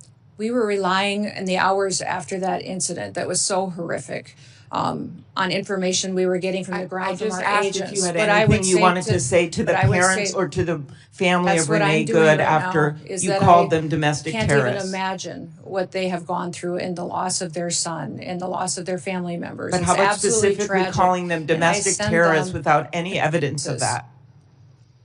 Sir, ma'am, I did not call him a domestic terrorist. I said it appeared to be an incident of. I think the parents saw it for what it was. After the killings, the federal government refused to cooperate with state law enforcement. Agents blocked Minnesota investigators from accessing the scene. I know because I got directly calls from the mayor. I tried to call the DOJ. I tried to do everything I could because they were very worried about what was going to happen immediately, especially after Alex Preddy's death. Do you think that blocking local law enforcement from the scene of a shooting makes people safer? Yes or no? Actually, our HSI law enforcement officers risked their lives on that scene, preserving evidence and keeping the violent rioters away from the evidence so it could be preserved for the investigation. That scene, Secretary Noem? Yes, I understand that. Alex Preddy's life and that was after lost. It became very. I believe it is in the interest of justice to have a full and transparent investigation. Is the investigations being led by FBI and internal investigations as well into this incident? Will you commit to reversing the decision to cooperate with the Minnesota Bureau of Criminal Apprehension, an agency of seasoned professionals that the agents worked with directly, FBI agents worked with directly to investigate after the shooting assassination of Speaker Hortman, after the killing of those two little kids in that church with the bullets going through those stained glass windows? In both incidents, our federal and local law enforcement worked together and are working together in those investigations. But they have been blocked, the locals have, from being part of this. Why is that, Ms. Noem? The FBI is leading this investigation, and I would leave that question for them to answer. Thank you. Before Senator Blackburn, without objection, I'll introduce into the record unaccompanied children case study that the Trump Health and Human Services provided to my office. These records describe horrible cases in which children were forced to work to pay smuggling fees, physical assaulted by sponsors, and denied a chance to attend schools.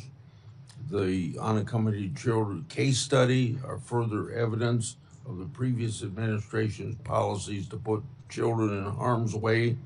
I appreciate the cooperation of the Trump administration. Is there any objection? Mr. Chairman, Proceed. I do not object, but I would like to have unanimous consent to enter into the record the details of the 3 instances where the Secretary referred to the victims that we've discussed and as engaged in acts of domestic terrorism We have the exact statement, the exact date and time that you made those statements. I'd ask unanimous consent to put those in the record. On both requests, any objection? No objection heard. Senator Blackburn. Thank you, Mr. Chairman. Madam Secretary, thank you for being here today. And I want to thank you so much for the work that DHS and FEMA have done in Tennessee with the recent ice storm, but also previously with Hurricane Helene, and the responsiveness we have gotten from FEMA, the difference from the previous administration and your administration has been noted by people in Tennessee, and I just want to express my gratitude to those employees that are working so hard. So we truly are grateful for that. I want to go back to something Senator Durbin said in his opening statement. He referred to the Biden policy, immigration policy, is sensible and humane. And in his comments, he said there was a sensible and humane way to deal with immigration, but he felt like Biden's policy was sensible and humane, and what you all are doing is not sensible and humane. And this struck me because the Biden administration allowed hundreds of thousands of those illegally entering the country. We have seen hundreds of thousands of migrant children that have been lost. There is nothing sensible and humane about that. There is nothing sensible and humane about having terrorists walk across our border and come into this country. There is nothing sensible and humane to these wonderful families who are grieving the loss of loved ones, that somebody illegally came in the country and took the life of their loved ones. So those comments really struck me. And I want to provide you the opportunity to respond to what Senator Durbin supported, the Biden immigration policy. We had hours and hours of hearings dealing with such. He supported the Biden DHS. But to me, there is nothing sensible and humane about allowing millions of people to violate the rule of law in the United States. And I yield to you for a response. Yes, well, thank you, Senator. When you look at the Biden immigration policies, I think Senator Durbin is ignoring the consequences of illegal immigration. Over 30% of the young girls that crossed that border during that invasion were raped and brutally harmed by people along the way. There's nobody that crossed that border, came in from Mexico, that didn't have to pay a cartel member to get into this country. Those cartels have been enriched and made sophisticated and professionalized by the money that Joe Biden facilitated putting into their pockets by allowing that invasion to happen and funneling people into the cartel's hands. I also would say that 4,000 people died during that invasion. When people were coming into this country, died because of the inhumane circumstances that were going on, from the heat that they were having to deal with, from drowning in the river. It was not humane what we saw being facilitated by the Biden administration. So every day, the people at the Department of Homeland Security get up to defend this country and our borders and the citizens that live here. I know, Senator Durbin, that you appear to be very concerned about illegal immigrants that are in this country. I will tell you that as a Secretary of Homeland Security, I am very concerned in doing my job and protecting American citizens. That's my number one priority, and I will continue to enforce the law and make sure it applies equally to everyone that's in this country. Thank you. Joe Kent, who is the director of National Counterterrorism Center, last year told the House Homeland Security Committee that there are at least 18,000 known terrorists that are here in this country. And I've heard from Tennesseans all weekend long about their concerns. The attack in Austin was really quite unsettling. And the awareness that there are these terrorists that are among the citizens here in our country. So would you lay out, not only for this committee, but for the American people, what steps are you and your team taking right now to make certain that we apprehend, detain, and prosecute these terrorists before they have the ability to conduct any act of evil? Well, Senator, when you let millions of people into this country unvetted, you truly don't know how many dangerous, known and suspected terrorists there may be in this country. We continue to do our investigative work. We continue to look at individuals that are here that may be committing crimes and working with local and state law enforcement where possible. What I would say is anybody that we know that the Biden administration has given green cards to or naturalized. We're going back and re-vetting those individuals, those who came in under refugee programs. We are re-vetting those individuals and interviewing them and talking to them to ensure that they are someone who is here appropriately and they didn't come in under a program that was abused by the Biden administration. We continue to use our intelligence and analysis department under the Department of Homeland Security to gather intelligence and cooperate with other intelligence agencies and with the FBI to go after and to prosecute those who would wish to do us harm. We're grateful for the American citizens that work with us. And we understand that people who are in this country illegally and have final removal orders should be detained. Our priority is going to continue to go after those worst of the worst and to make sure that we are getting them out of our country as soon as possible and brought to justice if they've committed crimes here.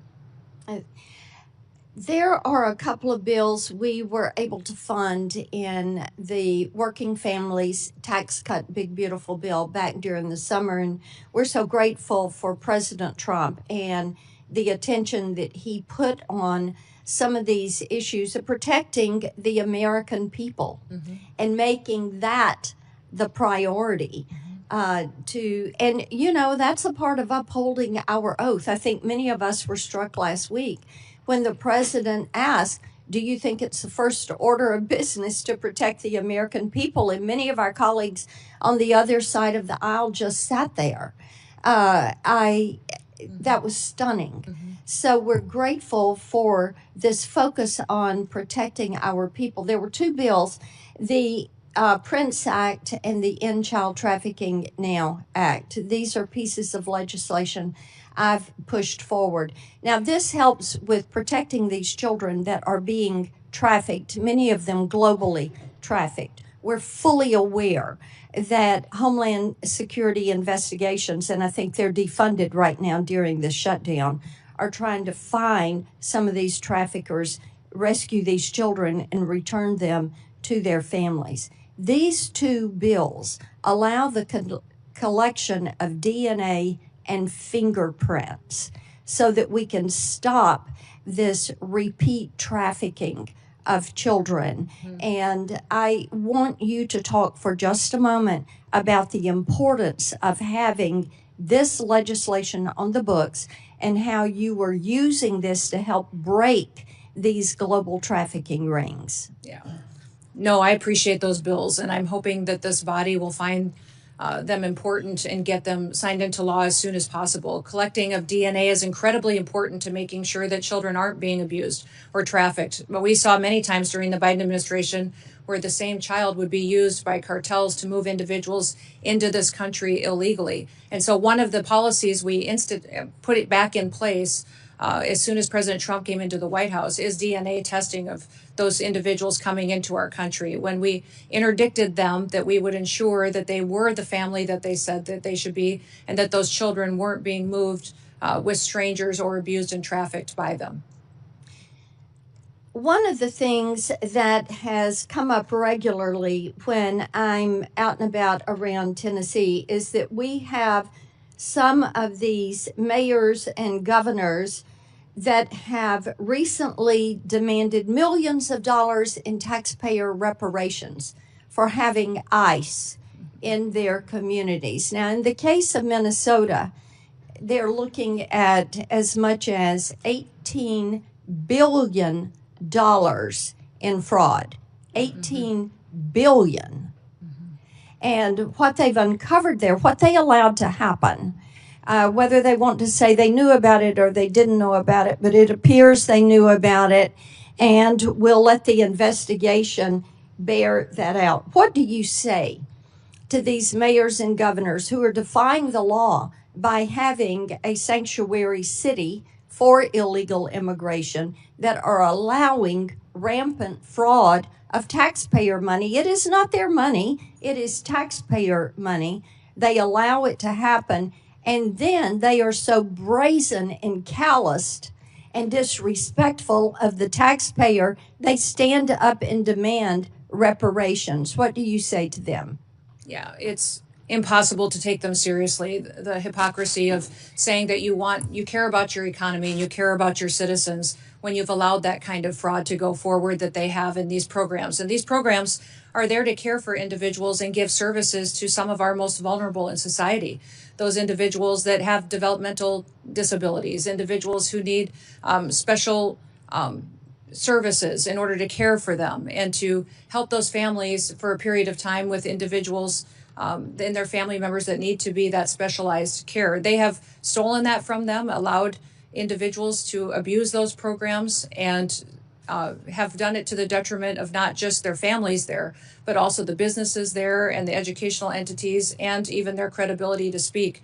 You know, those are the same individuals that called our ICE officers the Gestapo and demonized them, and their rhetoric is very detrimental to the environment that we face every day on their law enforcement operations. So my hope is that we'll continue to get to the bottom of those investigations and bring those criminals to justice. Before Senator Coons, Senator Durbin wanted to. Mr. Chairman, the senator from Tennessee invoked my name several times, so I'd just like one moment to respond. What she said is simply inaccurate. I didn't mention the Biden administration at all in my opening statement. What I said, and I still believe, is that if we work together in a positive, good faith, bipartisan effort, we can come up with a sensible, humane immigration law for America. You've heard the witness say repeatedly, we write the laws. She's correct. We need to accept the responsibility of writing a law that is sensible for this country. What I think is happening now in this administration is neither sensible nor humane. I yield. Senator Coons. Thank you, Mr. Chairman. Madam Secretary, thank you for appearing before us. It is your duty and mine, all of ours here, to protect our American homeland and our citizens, but to do so in a way that is legal, that is humane, that is effective, and principally constitutional. So let's get to that. Foundational to the administration's entire immigration agenda and to everything we've seen in the streets of Minneapolis and other cities across our country is your pursuit of higher and higher numbers for deportation, the mass deportations that Stephen Miller designed and President Trump has ordered you to implement. It's why we have roving patrols, racially profiling whomever they see and creating a show me your papers state. It's why you go into sensitive locations like churches and hospitals and schools. It's why you have been arresting children, the elderly, refugees, the disabled, including a resident in my own state suffering from severe developmental disabilities. When there's pressure on you to hit high numbers, you don't have the time to focus on targeted effects to find violent criminals on the run.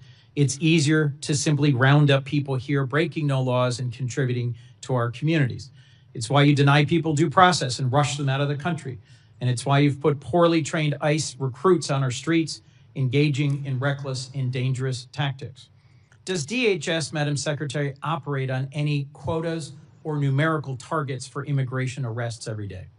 No, Senator, we do not. We do targeted law enforcement operations going after those worst of the worst criminals that are here illegally. I would certainly prefer it if you did targeted operations against the worst of the worst. But just last year, Stephen Miller, who's the president's Homeland Security Advisor and Deputy Chief of Staff, went on Fox News and said, we're setting a goal, a minimum of 3,000 arrests for ICE every day. And President Trump is going to keep pushing to get that number higher and higher. He's the Deputy Chief of Staff and Homeland Security Advisor, and he oversees immigration policy for the president. What's your response to his public quote? Sir, there is no quotas at the Department of Homeland Security. When we do law enforcement operations, we do them on targeted enforcement, getting public safety threats off of our streets and out of our communities to protect the American people. Thank you. And you agree that setting quotas would actually put improper pressure on law enforcement to conduct themselves in ways that might not be in the best interest of their safety or the public. Senator, we don't have any quotas on our law enforcement Have you operations. ever issued any guidance rejecting the use of numerical targets or quotas? I usually put out notices on things that are impacting our operations. There's been no discussion or requirement on numerical quota targets. Therefore, there would be no need to reject them in a memo unless I feared that they were being implemented, which they're Here's not. why I think there might be real value in your putting out a memo saying, I reject any quotas. It's not just what Stephen Miller said last May. He's reportedly, and I have many press accounts of this I can submit for the record, making conference calls, berating agency officials, threatening to fire them, threatening to fire the leadership of field offices that are in the bottom 10% of arrest numbers. I would suggest that it's this constant drive for higher numbers that has been behind a lot of what we've been seeing in terms of the failure to actually focus on the worst of the worst and targeted enforcement, and to instead do things like roving patrols and profiling. Let's move on. Steve Bannon, long an advisor to the president, one of his earliest public supporters, recently said that ICE should be deployed at the polls in the next election. Will you rule out the deployment of ICE or CBP to polling places this November? There are no plans to have ICE officers at our polling locations. And I'm glad to hear that, but would you rule it out? Would you say it will not happen? Do you plan on illegal aliens voting in our elections, Senator? I do not. In okay, fact, then the there Heritage should be no Foundation, need to. Unless you plan on illegal Madam aliens Secretary, voting. the Heritage Foundation recently concluded that over a 20-year period where they reviewed hundreds of millions, billions of voting cases, they found only a small handful of actual cases of illegals voting. So I'm concerned by your rebuttal, which suggests you may be unfamiliar with 18 U.S.C. Section 592. Are you familiar with this federal statute that relates to sending armed men to polling places? There are no plans to send any of our law enforcement officers to But polling Madam Secretary, locations. you're clear it would there be have a been federal illegal crime aliens. for you to do so. There are illegal aliens that have voted, and it's been proven in the past in certain cases in certain states. We provide a program to states. I think we have 27 different states that utilize our SAVE program now to verify individuals that are eligible to vote in their elections. And as states run their election systems, we encourage them to use that to make sure they maintain their election integrity. Madam Secretary, can you understand how when Steve Bannon says publicly we should have ICE at the polls, and you say there are no plans, that's not enough to rule out the possibility of a violation of this long-standing federal law? Will you issue a directive that ICE and CBP should be nowhere near polling places this November? We have no plans to have ICE officers or law enforcement at polling locations. States are responsible for running their elections, and we're giving them tools and mitigation efforts that they can utilize in order to make sure they maintain the integrity of those elections and that individuals can trust their systems to ensure that their vote counts. Let me move on to training. I was long responsible for the second largest police agency in Delaware. I understand and recognize the critical role that training plays in keeping law enforcement officers safe, in making sure that they perform their important duties as effectively as possible, and that they understand the obligations of policing in a democracy. A whistleblower recently testified that ICE's training process is, quote, deficient, defective, and broken, raising concerns about how you cut training time in half, reducing training hours by 240, and cut out key courses on the use of force and constitutional obligations. He also testified to a culture of fear that pervades ICE and a constant effort to churn out more trained officers in order to achieve higher numbers. Your department put out a statement that the training is the same number of hours that officers have always received. So let's be clear. Is it your sworn testimony today, Madam Secretary, that training hours have not been reduced for any recruit compared to where they were, say, a year ago?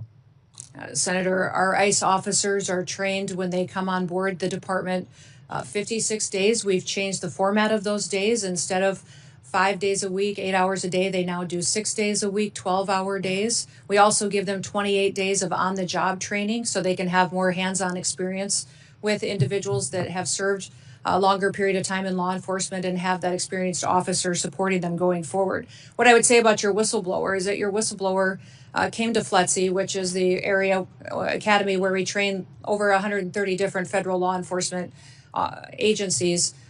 He came there after we had changed our program and didn't experience how we trained our ICE officers previous to that on those 5 days a week, 8 hours a day. I don't know how he would speak to how ICE used to do that, and this individual was only detailed there for a short period of time, a few months, and was a trial attorney, not an expert in a number of places around the country have faced protests for how they've been conducting their policing.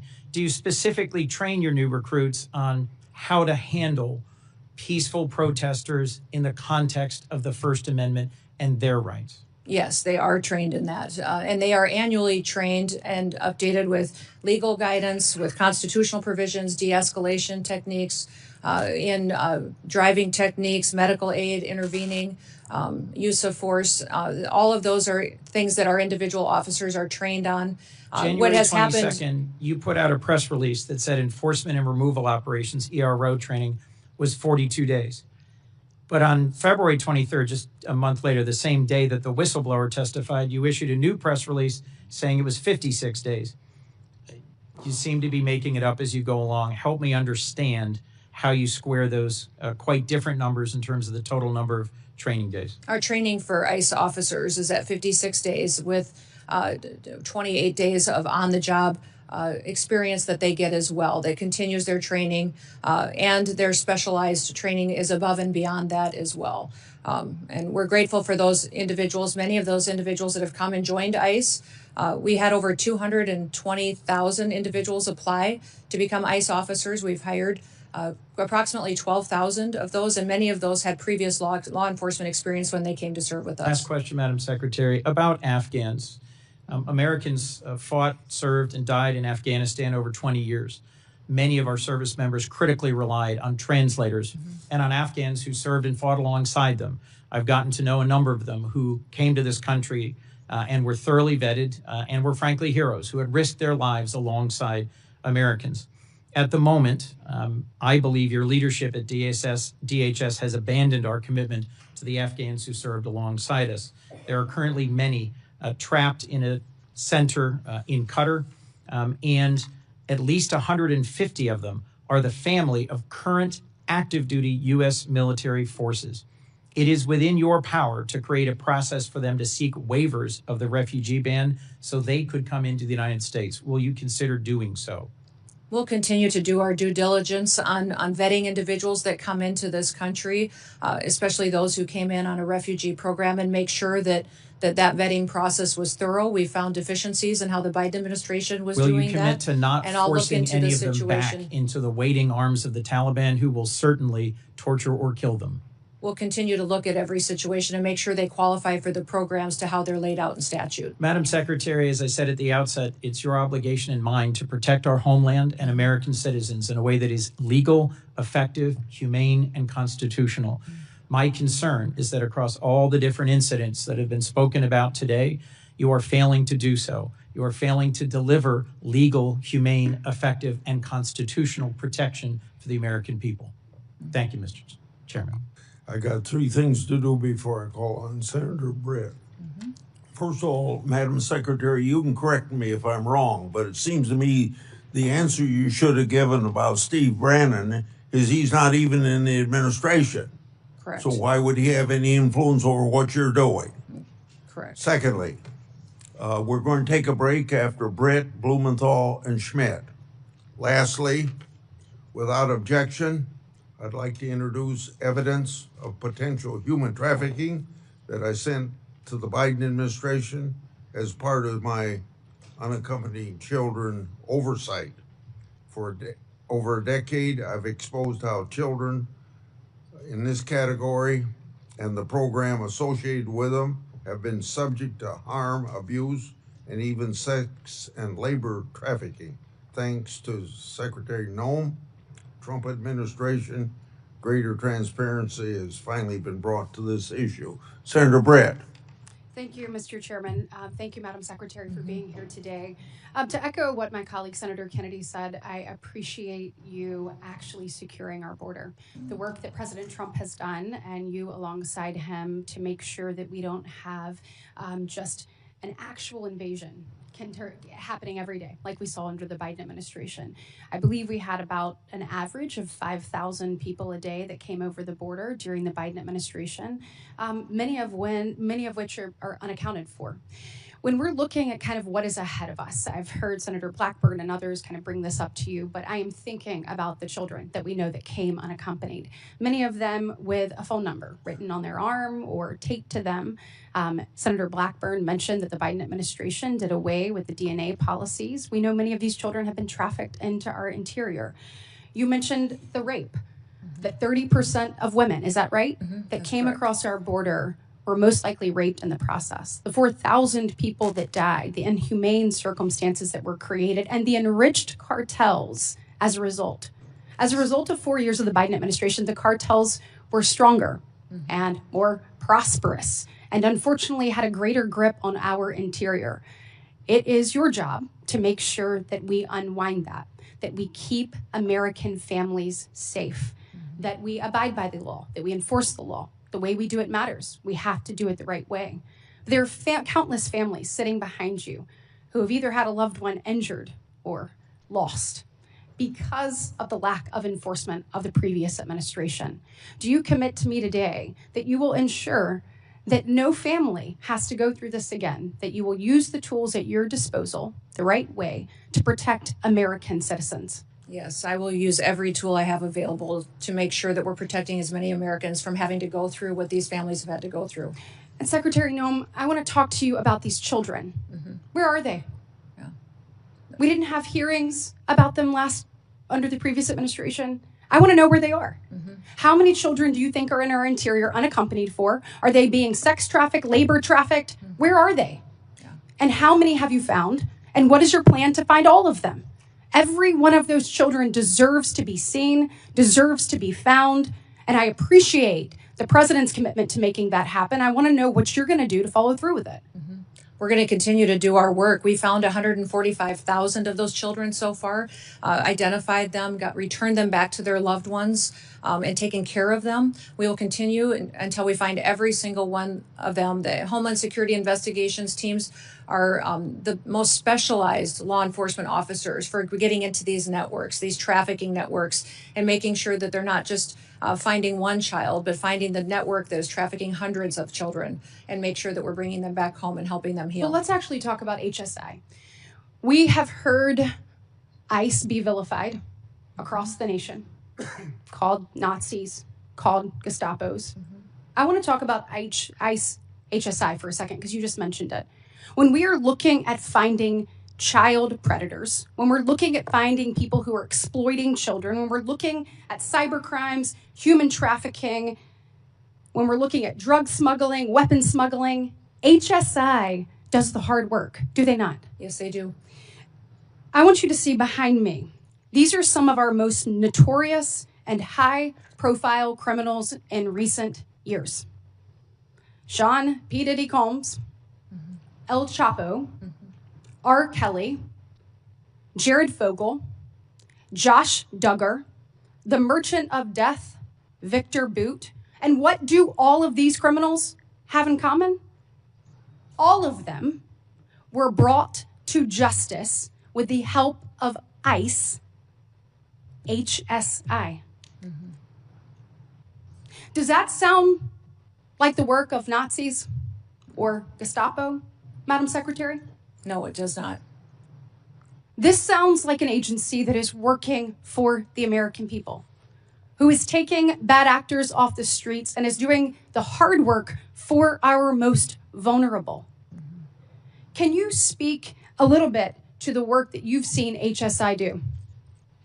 These HSI officers are, I believe, the most exceptional law enforcement officers that we have at the federal level. They specialize not just in identifying sex traffickers and human traffickers, but also any kind of money laundering, financial investment. They partner with our other intelligence agencies to use that information to build cases that we then win in prosecutions and hold those people accountable. And they all have families. They all have families that they care deeply about. And when you talk to them, they will go on and on about how they do their work to make sure that families in the United States can be safe and that they have a future and they can walk down the streets and continue to be entrusted that their kids won't fall victims like they see so many times in their work when they do these types of cases. Changing gears a little bit, when we're talking about just immigration enforcement in general, I know I've had a number of questions from constituents over the weekend about the number of known and unknown terrorists in our interior. We know the numbers that came through the border, but we also know the countless numbers of known gotaways that we don't know who they are, where they're going, or what their intentions are. Madam Secretary, what we saw in Austin, I think, was chilling to so many people. We want to make sure that we are doing everything possible to locate terrorists in our interior, and to obviously capture and get them out. Tell me what you're doing to make sure that that happens, and what the American people need to hear from you. Well, first of all, Senator, let me thank you for your work to get the Department of Homeland Security funded so that we can use everything and every tool available to us to go after these threats that we face, both foreign and domestic. These individuals that we've brought to justice already include over 1,500 known and suspected terrorists that we have already found in the last year that President Trump has been in the White House, and we brought them to justice and removed them from our country. We also have thousands and thousands of gang members, MS-13, TDA members that have partnered to victimize people and perpetuate violence upon them. We're continuing to do that work and will every single day, but we need funding to make sure that all of our law enforcement agencies have the tools they do to bring them to justice. Well, let's actually talk about that. So when we're looking at the department having gone unfunded now for 17 days, I'd like to know what are the real implications of that. So I think a lot of people, when you look at the Department of Homeland Security, we've obviously seen in the news, ICE and CBP. We just talked about some of the good work that ICE has done, particularly ICE HSI. We look at the border, customs protections, people coming through, making sure whether it is weapons being smuggled or whether it is drugs, that those things are caught by those men and women there at the border. Then we look at the other missions that fall under the Department of Homeland Security. Our courageous men and women in the Coast Guard. You look at those serving in FEMA. We have been ravaged by storms both in the South and up the Northeast. And these people need assistance and they need help. That all comes through your department. You look at the Secret Service and you look at where that is. You look at the Center for Domestic Preparedness, for example, in Anniston, Alabama, which I hope I have your commitment to continuing to make sure that our law enforcement officers are trained there in the event of something unthinkable.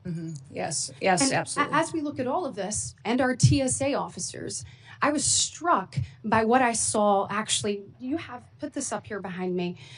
When you see what's happening with people going without pay, again, so you have people like a TSA officer that went without pay for 43 days in the previous Democrat-led shutdown. And here they go once again. The financial insecurity that comes from that is tremendous. We heard reports of officers sleeping in their cars at airports to save money on gas, selling their blood and plasma, and taking on a second job to make ends meet. Some are just recovering from the financial impact of the 43-day shutdown, and many are still reeling from it. We cannot put them through another such experience. In the last minute left, will you tell us the real implications of this shutdown on men and women that stepped up to serve our country in the highest way to keep our homeland safe and secure? Yes, I'm grateful for our TSA law security officers that are still showing up and doing their jobs, running those security checkpoints, even though they're not collecting a paycheck. A couple of the stories that I had heard when I spent time with them just in recent days was one individual whose wife needed cancer treatment, $1,200 treatment that he couldn't afford, and had to go and borrow money so she could get her cancer treatment because he wasn't getting his paycheck. Another individual who had 9 children, was raising 2 of his grandchildren as well, that was struggling to pay his bills, took a nighttime job as a welder just to try to keep food on the table for the responsibilities that he had. These people joined TSA because of 9/11, because they wanted to be a part of keeping people safe in the United States and defending our homeland. Beyond that, FEMA, our ability to fund disaster response is virtually gone. It needs to be refunded. Our FEMA employees are out there doing work every single day, but we have 10,800 individuals that are funded out of the disaster relief fund that could potentially not be there for them and not respond to individuals who need it when they have those terrible storms or devastating crises. Well, thank you for your work, and I'm hopeful that we can work with our colleagues on the other side of the aisle to find a pathway forward to fund the Senator program. Blumenthal. Thanks, Mr. Chairman. Thank you for being here today. Madam Secretary, for a year, you maintained that no U.S. citizens have been arrested or detained by ICE or CBP. After hearings that I conducted in the Permanent Subcommittee on Investigation as the ranking member, you admitted finally in a letter written to me just last month that, in fact, U.S. citizens have been detained and arrested. I'm going to ask, Mr. Chairman, that that letter be entered into the record. Thank you. You put the number as 38.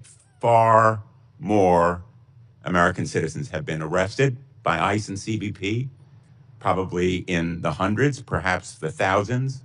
Have you met with any of the American citizens who have been detained or arrested by your agency? The individuals that may have been detained and arrested were individuals that could have been obstructing law enforcement operations you haven't met and with committing them, crimes correct? that way, and that we would I'd have like been to individuals introduce you to until their 3 identity of was them. confirmed. Leo, Javier, and Marimar, would you please stand? These 3 individuals, Madam Secretary, were arrested by your agency, Leonardo Garcia Venegas, Javier Ramirez, and Marimar Martinez. Do you know what your agents did to Leo Venegas? I'll tell you. On May 21 of last year, they entered the private property at a house that he was constructing without consent, without a warrant, illegally. Again, on June 12th, they entered private property, a home where he was doing construction. He is a United States citizen, born in Florida. They seized him and ignored and disregarded his proof of citizenship. Wouldn't you agree with me that no U.S. citizen simply working lawfully should be arrested? In law enforcement operations across the country, there are times when U.S. It's a citizens simple yes or may no. be arrested or detained until Would their you identity agree is with me, confirmed Madam and that they Secretary, haven't that committed a U.S. crime. citizens should not be arrested when they are obeying the law, they have no criminal record, and they are engaged in a lawful activity? Sir, in situations where law enforcement, regardless of the agency across the country, when there is probable Let me cause, tell an you about individual Javier may Ramirez. Do you know what your agents did to Javier Ramirez? He was on his own private property when he was assaulted by masked agents, his own property, without a warrant, without consent. They said, get him. He's Mexican. He was violently slammed into the ground while being handcuffed and taken into custody, despite telling officers that he is a United States citizen and even showing them his passport. And when he was asked what he was being arrested for, you know what they said? We don't know. Wouldn't you agree that targeting someone just because he is or looks like he is Mexican when he is a United States citizen is wrong? Senator, we do not target people based on their race or ethnicity. We do targeted operations based on criminal backgrounds and information that we have. Madam Secretary, Javier was detained for over 4 days. he was denied medicine that he needed for severe diabetes. He lost consciousness. He had severe hypoglycemia. Wouldn't you agree with me that medical treatment should have been provided to him? Senator, Denied. medical treatment is provided to individuals wasn't in for our him. processing and Wouldn't you agree that detention was wrong? centers. Within 12 hours, they have a medical examination. We get them the prescriptions and medication that they need. They also have a full Will you evaluation. commit to take including- action and to look into why he was denied medical treatment? Yes, I will look into that case specifically for you, Senator. Miramar Martinez is with us today as well. She's standing right behind you. She was on her way to donate clothing at her church when she came across an unmarked car. The agents sideswiped her car. 3 masked agents in camouflage stormed out, and one of them pulled out his gun and fired at her moving vehicle, hitting her 5 times. She almost bled to death. Wouldn't you agree that shooting Miramar Martinez on her way to donate clothing at her church, a United States citizen from Chicago, is wrong? Sir, I don't know the situation or the case. I'll look into it to ensure that all Well, the I'm glad procedures you'll are look followed into properly. it. Miramar, by the way, was falsely charged with impeding law enforcement, but the case actually fell apart. The judge dismissed it as being trumped up. He dismissed it with prejudice. And in fact, the agent who shot her, I'm not going to name him, but you know who he is, was quoted on social media the day or so afterward. And he said, quote, "I fired 5 rounds and she had 7 holes. Put that in your book, boys." And quote, "Cool, I'm up for another round of F around and find out." Will you join me in condemning that agent? Sir, that situation, I don't know the details of, but I will look into that. I don't know why you can't join me in saying it was wrong to shoot Miramar, almost cause her death, and then brag about it. Wouldn't you agree with me that it was wrong? Well, sir, the way that you have portrayed it, it appears to be, but let me look into the case so I can speak to the specifics of it. In fact, apparently, contrary to what you just said, you actually supported the agent who shot Ms. Martinez 5 times. He's quoted as saying, when he was asked, everyone has been supportive, including Chief Bovino, Chief Banks, Secretary Noem, and El Jefe himself, referring presumably to President Trump. Is the agent who shot Ms. Martinez still on the job? Sir, our law enforcement officers conduct operations every day according to procedures and to training and the experience that they have. When there is something that who is not shot done Ms. properly, Martinez still on the job carrying a gun? I don't know the details. I will find out and get that information to you. Would you agree with me that he shouldn't be on the job I carrying will a gun? look into this case and get back to you on the details. I'm not I think familiar Americans with it. would find it absolutely terrifying that that agent is still on the job carrying a gun. And the fact that you can't tell me that you will take him off? Sir, do you know who Angel Samanago is? Do you recognize that name?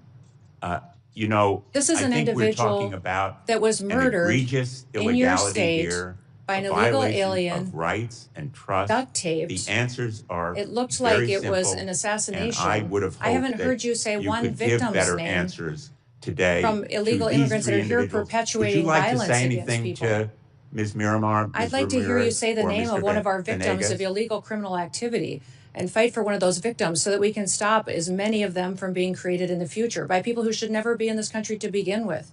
Illegal individuals charges and aliens that are against in this country. Ms. Martinez were dismissed with prejudice. Let me ask you about a memo that evidently was written by the acting director of ICE.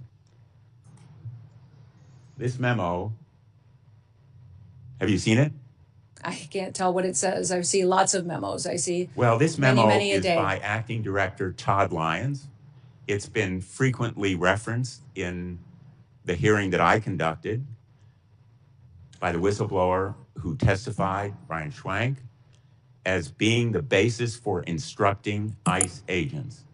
It specifically says that ICE agents should violate the Fourth Amendment and break into people's homes without a judicial warrant. Do you agree with it? I will look at that memo, sir. I can't read it from here, but if it's referencing administrative warrants, that is the proper legal tool that this body has given us to utilize on immigration enforcement operations. Those administrative warrants were provided and affirmed by the Supreme Court. Let me ask you one last and question. we'll continue to use those.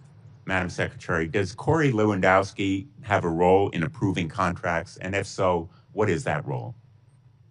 His role as a special government employee, special government employees work for the White House and the administration. There's thousands of them. So he does have a role. Senator Schmidt. Thank you, Mr. Chairman. Since we're having folks stand up, I would have Laken Riley stand up. I would have Kayla Hamilton stand up. I would have Jocelyn Ngari stand up. I would have Rachel Morin stand up. I would have the beautiful sons and daughters who were murdered by illegal immigrants stand up, but they can't because they're dead. They were murdered by illegal immigrants that were led into this country by Joe Biden. And I think it's important to set the stage, since we're having this oversight hearing, to set the stage how we got here. 5 years ago, something was done that had never been done in the history of our country. We had a president who willfully ignored immigration laws and immigration enforcement, threw open the border to 15 million people who are here illegally, tens of thousands of murderers, hundreds of thousands of hardened, violent criminals. And we can debate why. I know why. They're trying to pump up the numbers for their congressional districts because they lost the case with the American people. But the tragedies that ensued, the tragedies that were left in the wake of this disastrous policy are what we're left with. And your job now is to finally enforce our immigration laws. And they don't like it. They actually don't think that anybody should have to leave. Because if you create the problem so big, which is what Joe Biden and the Democrats tried to do, the only solution is mass amnesty. And I'm here to tell you, we're not doing it. And the mass deportations will continue. Thank God we front-loaded the money for ICE. Thank God we did it. Because it was just a matter of time. Now, by the way, the outrage machine has moved on to something else, so I actually have hope that maybe we'll actually approve DHS funding. But we're not kneecapping ICE. We're not doing it. We're not going to take away the tools that they have to deport criminals in this country who are raping and murdering sons and daughters. So for all the spectacle that the Democrats want to create, the American people will not lose sight of what this mission is, which is to restore American sovereignty. No country, no sane country would ever do this. We lived through it. Now it's time to fix it. And this sanctuary status that many of these jurisdictions, there's about 11 that matter the most in this country. But what is that about? What does that really mean? It means that the local leaders will not tell ICE when rapists and murderers and criminals are released from prison so they can be deported. Think about that. Think about that. That's what's happening. And by the way, it's happening in Northern Virginia. The new governor just today said that this brutal killer, Abdul Jallo, an illegal immigrant from Sierra Leone with more than 30 prior arrests, who brutally stabbed to death Stephanie Minter, a mother, an American citizen, less than 50 miles from here, she will not work with ICE. If for some reason this monster gets released, she will not let ICE know when he's being released. Think about that. That's what is happening in this country. So forgive me if I don't want to be lectured by the Democrats on this point. I would think in a different time, in a different place, that we could all actually agree that if somebody is here illegally and they're being released from prison, that we would let federal law enforcement know about it. Apparently not. And so if you want to know why we had the flashpoint in Minneapolis, it's because it's a sanctuary jurisdiction that wasn't letting anybody cooperate. It wasn't responding to 911 calls for law enforcement and encouraging people to engage in this kind of confrontation. So I just want to go through a few of these. I mentioned Abdul Jallo. Let's talk about the difference between states that actually work with ICE and states or jurisdictions that don't. This is the contrast. Cecilio Lopez Vaquez was an illegal alien from Guatemala. He was arrested by the Missouri Highway Patrol for DUI. Cecilio had previously been deported in 2006 and had an active rape warrant in Guatemala. Missouri is not a sanctuary state and turned Cecilio over to ICE. He was deported. Thank God. Hernando Garcia Morales was an illegal alien from Mexico. He was arrested multiple times in New Jersey for crimes including burglary. New Jersey is a sanctuary state, failed to notify DHS or ICE. He was released. On January 9th of this year, he threw a baseball-sized rock at a school bus, shattering a window and hospitalizing a third grader. Ariel Nunez Figueroa was an illegal alien from Mexico with an arrest warrant tied to the murder of 43 students at the Ayotzinapa Teachers College. ICE arrested him in Houston, Texas, not a sanctuary city. DHS deported him on March 6th. Christian Espinozo Sarango was an illegal alien from Ecuador, arrested in New Haven, Connecticut for sexually assaulting a minor. He was charged with multiple serious offenses. Connecticut sanctuary laws prevented cooperation with ICE, and he was released into the community before being rearrested by ICE. Mayama Sese was an illegal alien from Liberia. She was a former rebel commander linked to war crimes, including recruiting and leading child soldiers. Despite a removal order entered in 2022, she was not taken into custody by ICE until April 19th of 2025. The previous administration refused to deport her. She has now since been deported. Hector Balderas Ahorne was an illegal alien from Mexico arrested in California for a felony hit and run that killed an 11-year-old boy. California, a sanctuary state, rejected DHS's detainer.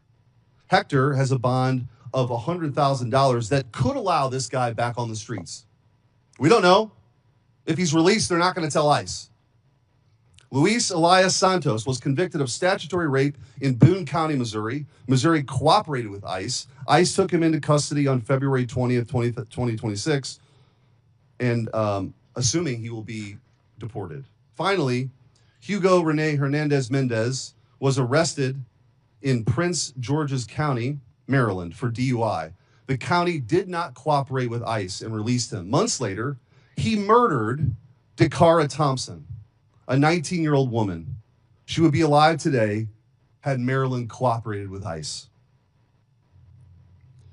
I don't know how you explain this away, but I just want to ask you, Madam Secretary, how critical is it for the operations of ICE to deport these monsters to be able to work with local leaders? Oh, it's absolutely critically important. It keeps our officers safe. It allows them to do their operation in an efficient manner to make sure that the public is safe as well. And when you talk about these sanctuary jurisdictions turning murders and rapists loose on the street, I picture every time listening to Rachel Morin's mom telling the story of how she died, how she was brutally raped and murdered, and a mother of 5 children that no longer have a mother. And that individual who raped and murdered her was released 3 different times. back out to perpetuate more crimes. And that's what I don't understand, the argument that these Democrats are making. Do we have to wait until someone who's in this country illegally creates another victim before we hold them accountable and get them out of our country? Why do we have to wait until there's more murder victims? We need it in more sanctuary cities. I want to ask you real quickly. We talked about illegal immigration. The time I have left, legal immigration and the abuses we've seen. I've written to you about H-1B and OPT, and for those listening, the H-1B program was marketed as a program to bring in the best and the brightest for people for jobs that we don't have people for. That's been patently false. What's happening is this abuse is that American citizens are being displaced by cheaper, more obedient foreign labor. The abuse has been pretty rampant. I've written to you about that. And the OPT program, which has become visa mills for universities, taking away opportunities for American students because they don't have to pay taxes on the foreign labor for at least a year if you have this visa for OPT. Anyway, there's been rampant abuse we've seen. I've written to you about this. I appreciate your response. I want to just, with the remaining time, you committed in that letter to reevaluate OPT's scope and duration. I just want to ask you, what's the timeline for that review? And will you commit to completing that reevaluation this year? Yes, we are. We're continuing to do that review now, and it will be completed here in 2026. Thank you. Thank you, Madam Secretary. Thank you. In 30 seconds, we'll take a break. I want to say law enforcement continues to face a record amount of threats in the course of their duties. This is unacceptable. As I mentioned earlier, any loss of life is a tragedy. When rare instances occur, potential misconduct is investigation, and these investigations should play out. We'll stand at ease for a few minutes.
say she's coming down the hall?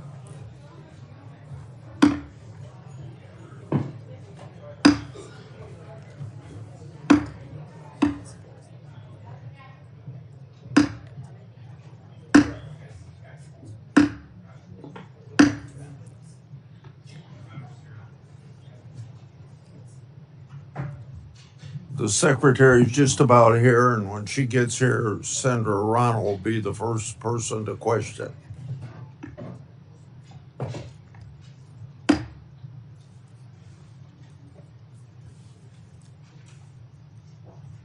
How'd you know she was in the hall? She'd be here by now. At least that's what they tell me.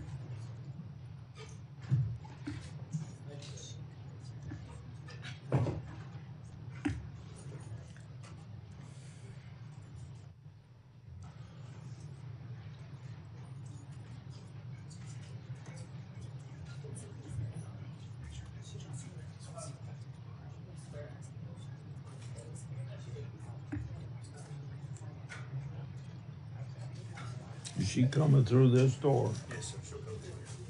Go see if she's coming down the hall. She's down the hall. She's walking down the hallway now, sir. Yeah. I just checked, the secretary is coming.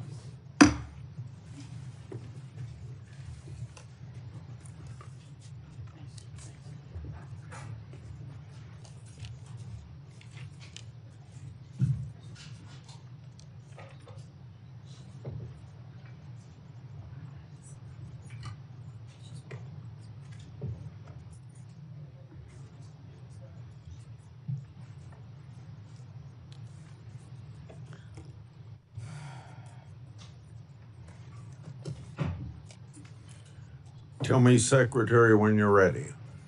Yes, Mr. Chairman, I'm ready. Yes, sir. You're ready? I'm ready. Yes. Senator Verano? Thank you, Mr. Chairman. Over the last year, the American people have watched in horror as DHS agents have terrorized our communities. We've all seen pictures and videos of ICE agents dragging people out of their cars, shooting them with pepper balls or worse, murdering people in the streets. This is not normal, but it's what communities being targeted by ICE are forced to face every day under this regime. It is why Americans of every background across the country are up in arms and raising a hue and cry about ICE. My first question, Ms. Noem. Last August, DHS attempted to deport 600 children to Guatemala in the middle of the night. When challenged in court, the lawyer representing DHS said a request had been made by either their parent or legal guardian to justify deporting these children. A federal judge found that statement had no support. In other words, no evidence that the parents have been asked. That statement by the lawyer representing DHS was false. That was a lie? Yes or no? Ma'am, in that situation and in many others, we're working to return children back to their parents so they can be with their families. And specifically in Guatemala, we were stopped by an activist judge from returning those children to some of their family members. And we'll continue to work to reunite them so that we can keep people together. You lied. These poor Your angel families attorney behind me will lied. never have their children again. And Reclaiming that's my one of my time. motivations every day. After DHS agents shot Marimar Martinez 5 times, 5 times, your department was quick to label her a domestic terrorist and claim that she ambushed and rammed federal agents with her car.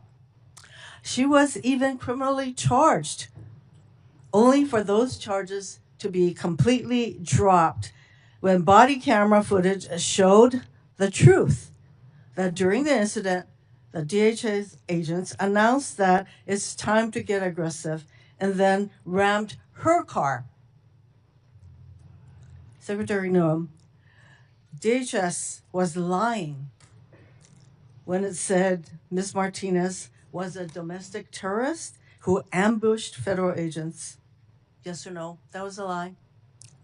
Every day, our law enforcement officers face tragic situations on the ground. They Ms. work Noem, every day to I am bring not public hearing safety yes threats or to no. justice. You know what? You actually had to dismiss the lies that you alleged against Ms. Martinez. So that was a lie. Next. After DHS agents shot and killed ICU nurse Alex Preddy, you were also quick to label him a domestic terrorist. Even before an investigation began, you said he was brandishing a gun, a firearm. You also said he was apparently trying to do maximum damage and massacre law enforcement. The videos show that Preddy had a phone in his hand while helping a woman who was pepper sprayed. He never touched his gun. After DHS agents pinned Preddy to the ground and your agents removed the gun, they then shot him at least 6 times, killing him. Secretary Noem, when DHS claimed that Mr. Preddy was a domestic terrorist who was brandishing a firearm, that was a lie. Yes or no? That investigation is still ongoing, being led by the FBI. But when that horrific day happened in that tragic situation, we continued to relay information from agents on the I'm ground not hearing to get your answers information to a the American simple public. yes or no question. So, moving on. Secretary Noem, in this photo, this man is on the ground and there are multiple people holding him down. Yes or no? Yes. You see? Yes or no? Yes, he's laying on the ground and there are Yes. multiple people with their hands on him. Yes. So that is what the American people saw.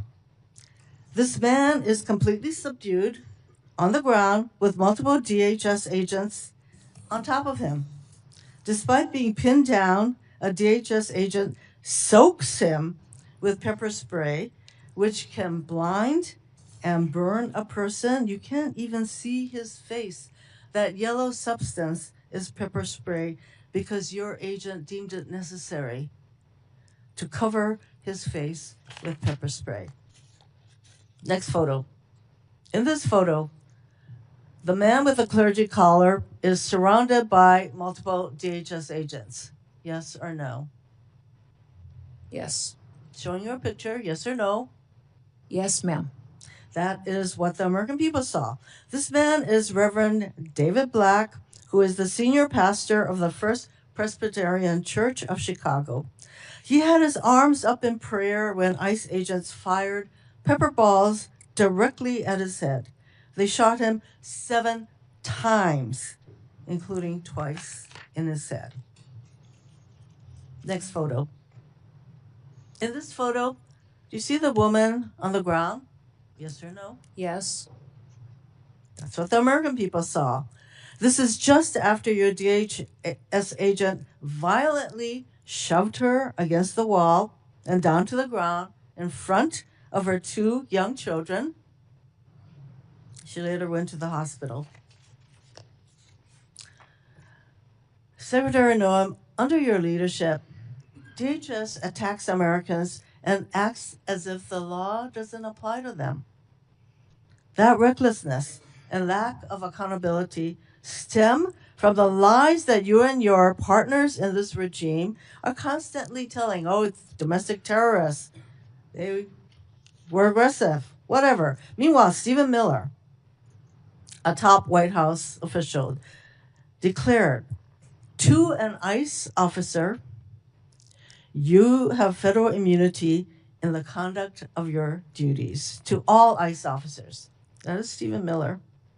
When DHS agents hear what you and the White House say, those agents think they can do anything. They know there will be no accountability for their lawlessness. They know that when they fire their weapons without restraints, you will immediately and reflexively blame the victims and label them domestic terrorists, regardless of the circumstances or facts. That is exactly what happened when DHS officers shot and killed Renee Good. DHS agents pulled up to her car, surrounding her. Moments later, a DHS officer shot her 3 times through the car window. She died. In response, you blamed Renee Good, saying she committed an act of domestic terrorism. Vice President Vance was then quick to say that the ICE officer who killed Miss Good is protected by absolute immunity. No wonder we saw DHS shoot and kill another innocent person mere weeks later. The lies that you and this regime spread are creating a culture that fosters abuse of power. This is the reason we need clear guardrails on DHS. No more masks, no more warrantless searches, no more roving gangs of officers terrorizing our communities. We need DHS to meet the same use of force standards that local police need to meet. They have the same requirements to identify themselves like local police have, and use the same warrants that local police use. In other words, we need immediate guardrails to rein in the lawlessness that you have unleashed. Mr. Chairman, I am done with this witness.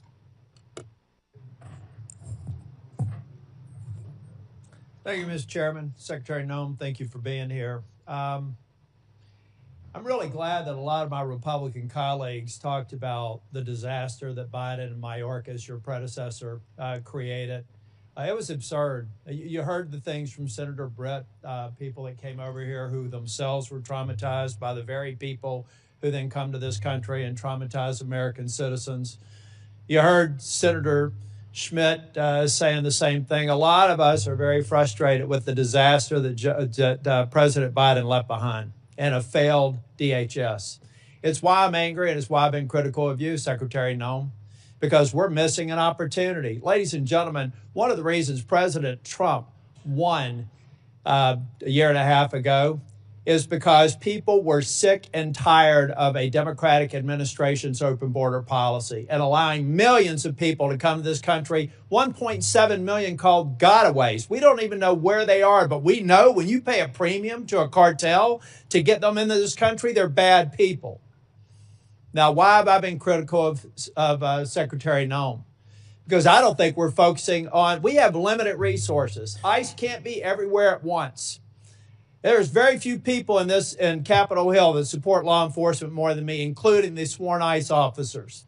In fact, I've just been told, fortunately, in about a week and a half, we're going to get a plaque on the wall over the Capitol, thanking the Capitol police officers and all the agencies that responded on January 6th. All those thugs have actually been pardoned, and yet we haven't thanked the Capitol police officers for their work here. So when I say I'm unapologetically pro-law enforcement, you can count in every single sworn officer in Homeland Security. So why am I disappointed with Secretary Noem?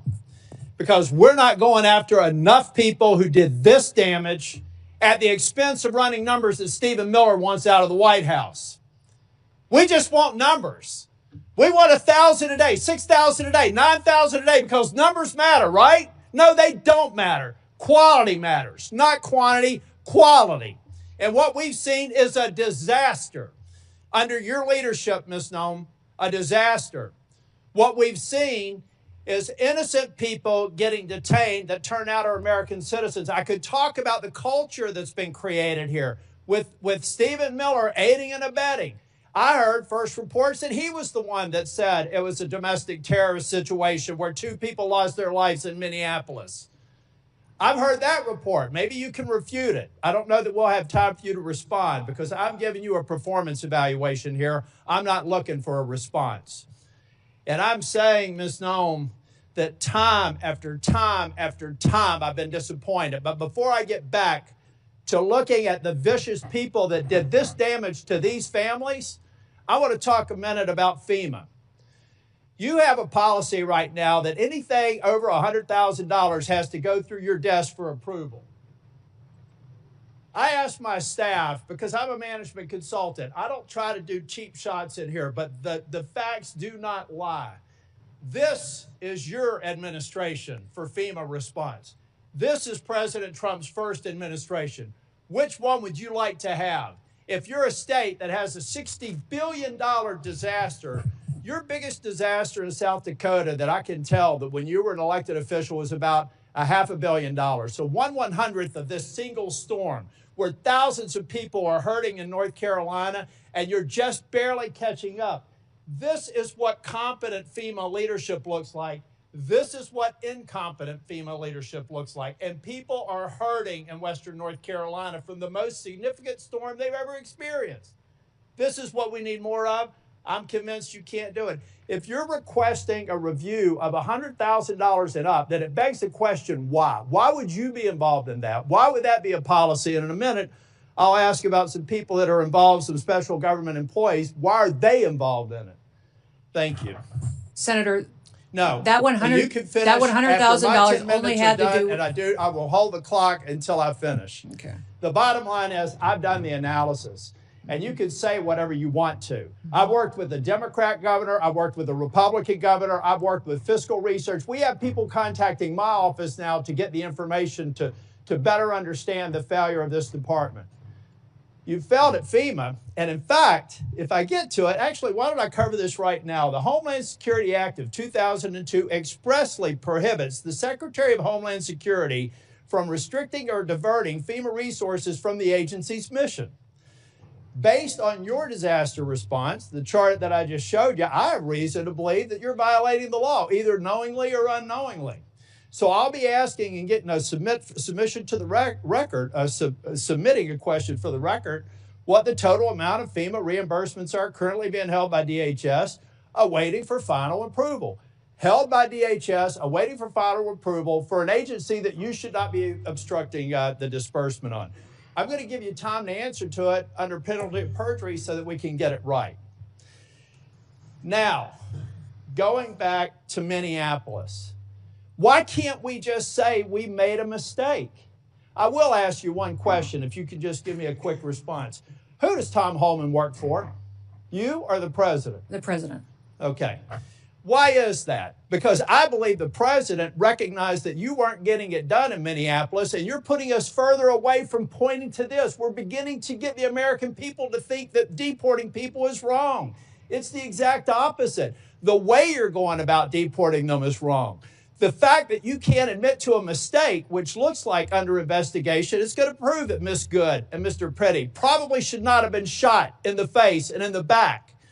Law enforcement needs to learn from that. You don't protect them by not looking after the facts. Not only should the FBI be investigating it, but every single law enforcement agency in that jurisdiction should be invited to it, so our law enforcement officers do not have this pall cast upon them. One of the reasons why ICE officers are having threats, and damn the people that threaten ICE officers, because so many of them are doing a good job, is because you've cast a pall on them by acting like we should investigate things differently. Officer-involved shootings have a formula that we should go through every time. And we're not going through that formula. As a matter of fact, in Ms. Good's case, I think that they were even saying that maybe there wasn't even a need to do it in the DOJ. I hope that that's changed. But I'm telling you, it was a civil rights review. I saw your frown. You can correct me if I'm wrong. But originally, Blanche said there wouldn't be an investigation. Folks, law enforcement, we've got to have their back. We've got to make it clear when they make a mistake, then they get corrected for it. But you don't walk away from it, and you've done it too many times. Now, Secretary, I read your book last week. And honestly, some of the parts of it impressed me, but some of it distresses me. And I'll give you a good example of one that does. The passage where you talk about killing a dog that was 14 months old. I train dogs, all right? and you are a farmer, you should know better. You should know that if you're going out to a hunting lodge and you're putting pheasants out and you're putting dogs out, you don't take a puppy out there. A 14-month-old dog is basically a teenager in dog years. You decided to kill that dog because you had not invested the appropriate time in training, and then you have the audacity to go into a book and say it's a leadership lesson about tough choices. It's in your book. We could play it if we had time. At that same lunch hour, you killed a goat. And you killed the goat because you said it was behaving badly. You are a farmer. You don't castrate a goat. They behave badly. You should have probably done that before. But my point is, those are bad decisions made in the heat of the moment, not unlike what happened up in Minneapolis. I expect we're an exceptional nation. And one of the reasons we're exceptional is we expect exceptional leadership. And you've demonstrated anything but that in the time that I've seen you responding to the emergency in North Carolina and across the Southeast, and acknowledging when mistakes are made and speaking too soon for the expedient of social media or whatever it is. I'll leave you with this, Ms. Noem. I'm expecting answers to Charlotte's Web. I requested it a month ago. That was one of the investigations in Charlotte, 20 minutes from where I live. All I asked for, if it had to be anonymized, was information so that I could determine if your hit rate is right. I want to find more of those people, and I want to detain fewer of the others. And Mr. Chair, in my remaining time, I have a lot to go. But I want to submit this letter from the Office of the Inspector General that cites 10 different instances under Ms. Noem's leadership where they've been misled and not allowed to pursue investigations that they think are critically important. Does anybody have any idea how bad it has to be for the OIG in this agency to come out and do this publicly? That is stonewalling. That's a failure of leadership, and that is why I've called for your resignation. And if I don't get an answer to these questions, I don't want an applause. Please don't do that for me. If I don't get an answer to these questions, if I don't get an answer that you've had a month to respond to, and the remaining ones, as of today, I'll be informing leadership that I'm putting a hold on any en-bloc nominations until I get a response. And in 2 weeks, if I don't get a response, I'm going to deny quorum and markup in as many committees as I can until I get a response. Thank you, Mr. Chair. Okay. Now it's Senator Booker's turn. Thank you, Mr. Chairman. Secretary Noem, you're in charge of your agency. The buck stops with you, correct? I'm in charge of my agency, what? The buck stops with you, yes, correct. And you had to swear an oath to the Constitution before you took this job, right? Correct. So one of the most sacrosanct ideals of our nation, enshrined in our Constitution, is freedom, is liberty. Mm-hmm. It is an idea that the government has a very high standard should they take away liberty and freedom from an American citizen. How many U.S. citizens has DHS detained as of last October? Senator, if you're talking about detained and arrested, is that those that have been violating and obstructing our law enforcement operations? Is that what you're referencing? Because it could be hundreds and hundreds. We have faced violent riots across the country, you are specifically in Portland and in the Minneapolis. only people you've detained are committing crimes, but you and I both know No, that's I haven't not true. said that. I didn't so say then that. how I asked many which ones you people were referencing. have you detained? I can't give you an accurate number because we've literally detained and arrested many for those obstruction of law enforcement operations, and So also public others records, that had probable let me tell you cause. what my staff researched. And then released May once I yes. continue? Public records are showing that over 170 incidents of your agency unlawfully taking away the liberties and freedoms of American citizens.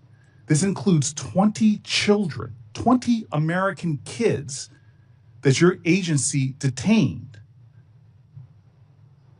How long can your agency detain an American citizen? We don't detain children and separate them from their parents. Those parents have chosen You're telling me to keep under their oath right child now. with Hold on. them. I just want to be clear. You're telling me under oath right now that your agency has not detained American children. Those parents have chosen to keep their children with them. We don't separate families like the So, Biden hold on. administration Let did. me continue. We keep them Let me- together, and parents please have the let me option continue. on if they want How their child with long them do or not with them. detentions last when you detain an American citizen? How long do they last? We don't detain American citizens, and if there's well, probable cause. Let me give you, because you are not speaking truthfully under oath. Isaiah Pena Salcedo, a U.S. citizen living in California, was detained more than 70 hours, almost 3 days, even after he showed ICE agents his passport.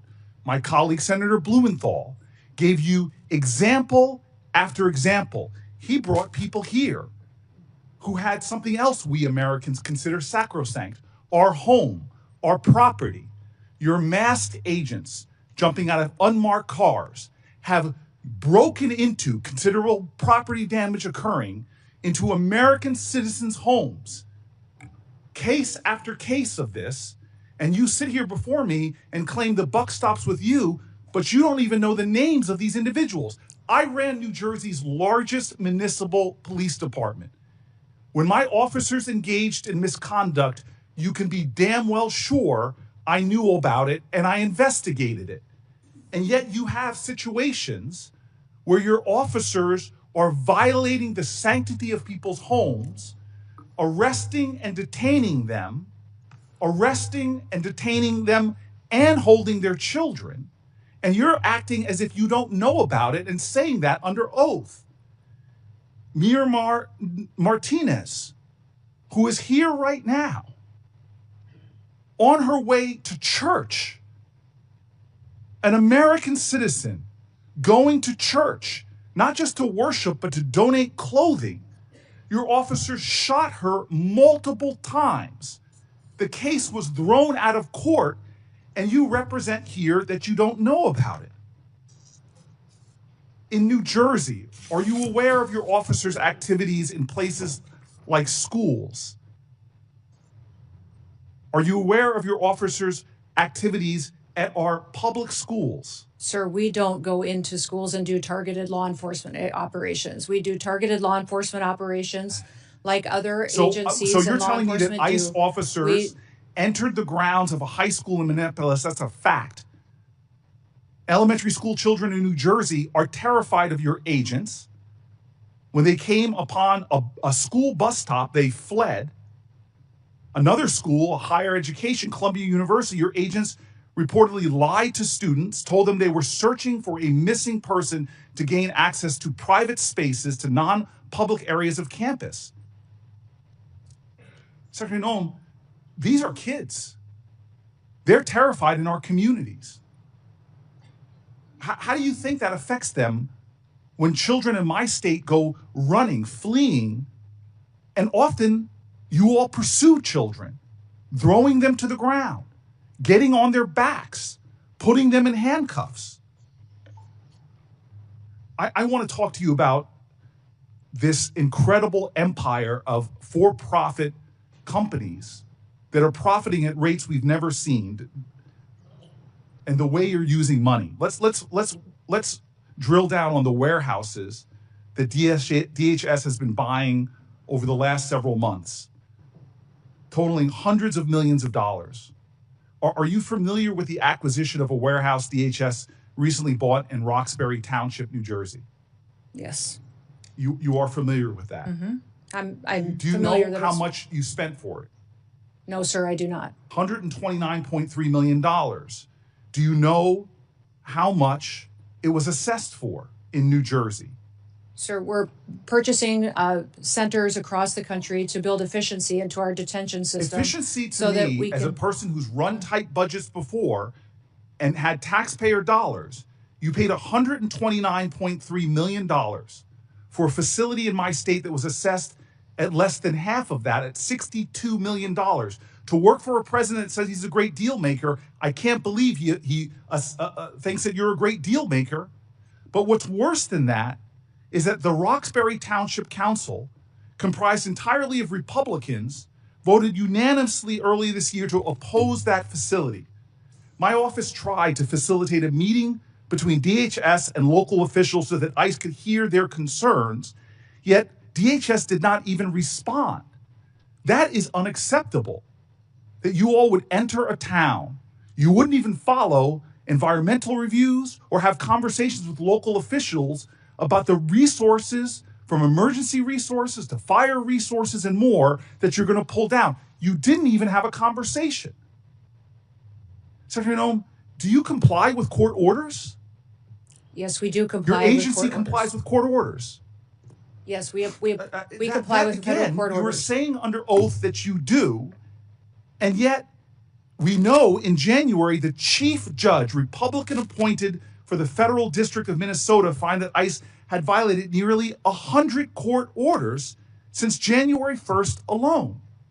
In my state of New Jersey, last month, the chief of staff to Deputy Attorney General admitted in my state that in the New Jersey District Court that the government had violated 52 separate court orders, all involving cases where immigrants successfully challenged the legality of their detention. So this again is a constitution that you swore an oath to, and one of the most important ideals is that no one is above the law. You are violating the separation of powers, violating court orders, and routinely violating the civil rights of Americans. This is a reckless and out of control agency that you are responsible for. You seem to have no situational awareness whatsoever of some of the most egregious examples of Americans being completely attacked, violated, undermined in accordance with our laws by their own government. And this is what is phenomenal to me, is immigration was your president's number one issue, overwhelmingly popular with the American people. But now it's overwhelmingly unpopular.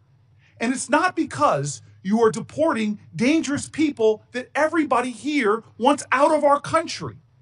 No, it's because you're going into our schools. You're terrorizing our children. You're detaining children. You're arresting Americans. You're breaking into our homes. You're terrorizing our streets. You're violating our rights to peacefully protest again and again and again. None of and then that when a is true. court tells you None to of stop, that is true. and then when a court You are tells you trying to stop, to impede you us violate from enforcing judges' the orders. law Not in and a getting partisan dangerous way, criminals off of our streets Republican-appointed and so we don't have Democratic more appointed. families like the ones that are sitting Don't behind sit there me. and tell me that Lost you are their children. They're responsible gone forever. for the running of your agency when you're not even aware. Either you are utterly incompetent or you are violating laws with impunity. You should step down from your position. If you don't, you should be removed by this president. And if not, Congress should impeach you. I appreciate the encouragement. Thank you, Mr. Chairman. Thank you, Secretary Noem, for being here. Just over a year ago, President Trump took office. At the time he did so, he came in with a significant mandate or set of mandates. One of those mandates included the task of having to address a veritable tidal wave of illegal immigration that had occurred during the 4-year period between 2021 and 2025. A period of time in which an unknown number of people entered the United States borders unlawfully. Some have said it's maybe 10 or 15 million. Some have said it's more. It's difficult to ascertain. But what we do know is that many of those same people who were encouraging those things at that time are the same people who are now opposing President Trump and his efforts and your efforts and those of your department to remove those individuals. That was part of his mandate, clean up the mess. Now, under ordinary circumstances, I would think that when there are laws of the United States that have been broken, most or all members of this body, if asked, should those who have violated the law in coming to our country be returned to their own countries? I would think we'd all be able to raise our hands in support of that. We had doubt cast on that last week during the President's State of the Union address, when President Trump made the point, quote, the first duty of the American government is to protect American citizens, not illegal aliens. He asked those of us who agreed with him to stand. And stunningly, a whole lot of my colleagues and a lot of our counterparts on the House of Representatives side declined to stand, refused to stand. These things are not without consequence. Illegal immigration is not something that poses no risk to the American people, to the security of the homeland, to the safety of individual families. It brings tremendous risk, and we've felt that. Some families represented here have felt that all too personally, and my heart goes out to each of them. We also face another threat as we approach another election this fall, a threat that, due to a ripple in existing federal law under the National Voter Registration Act, it's stunningly easy for someone in almost any state of the union to walk into a DMV, fill out a form to apply for a driver's license, which you can do as a non-citizen in almost any state. And by merely checking a box and signing your name, you can register to vote, including to vote in a federal election, even though existing law prohibits anyone who is not a citizen from voting in a U.S. federal election. It's phenomenally easy to do so if they follow this stunning formula. That's why I've proposed the Save America Act, which would make sure that we have the tools necessary to protect your vote. Because anytime someone casts a vote in a federal election who is not an American citizen, it's taking away your vote. It's taking something that doesn't belong to them and that belongs to you uniquely as an American citizen. Yes, stunningly, some of the same people who were condemning you and condemning President Trump for trying to clean up the mess that President Biden created over a 4-year period of time are also the people most staunch, most dogged, most dug in their opposition to this very simple reform to make sure that those showing up to vote are entitled to vote. You know, you have to show your credentials in all sorts of circumstances, when boarding a plane, when applying for Social Security benefits, applying for a passport, when starting any new job for a new employer. You have to prove your identity, who you are, and that you're entitled to do that thing. You've got to demonstrate that you are entitled to do the thing that you're going to do. But it's not just government that requires these. When you pick up a prescription at a pharmacy, when you go to the doctor, when you're admitted to a hospital, when you board an airplane, when you pick up airplane tickets, when you go to the Super Bowl, the Emmys, the Grammys, the Oscars, or even the Democratic National Convention, where, yes, photo ID and credentials are required or you can't get in. You see, because the Democratic National Convention understands that when people participate at that event who are not entitled to, they're taking something from someone else who does have that right, and that is wrong. Meanwhile, many of those same individuals who publicly cheered and advocated for President Biden as he was distorting various immigration laws, including the use of immigration parole, which requires an individualized determination in order to admit somebody into this country. President Biden used it categorically to bring in millions of people. With respect to our asylum laws, he just opened the floodgates and started treating people as if they were asylees just for having submitted an asylum application, then let them off into the interior of the United States saying, we hope one day you will show up to your immigration hearing where you'll have an individualized determination. And by the way, that immigration hearing might be many years or even decades into the future.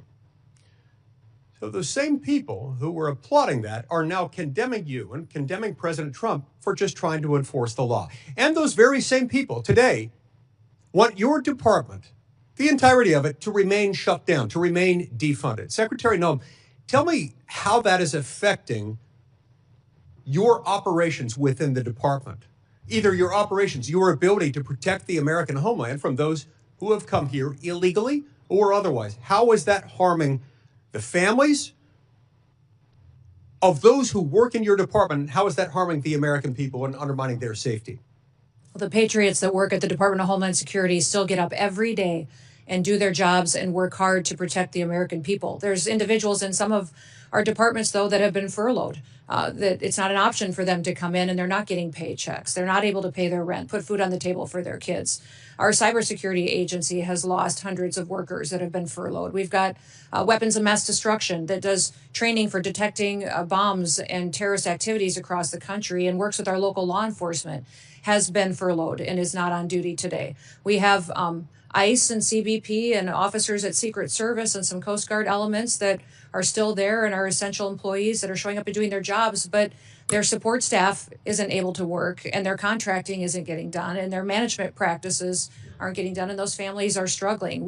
Many of these TSOs at TSA that are running these security checkpoints are borrowing money so that they can get through a short period here without paychecks, but they just got through one of those and they're still in debt from paying the fines and penalties for late bills. So we are damaging families to make a political point, that the Democratic Party is damaging families long-term to make a political point when it has no effect on what we're able to do for immigration enforcement out there every single day because that agency is funded.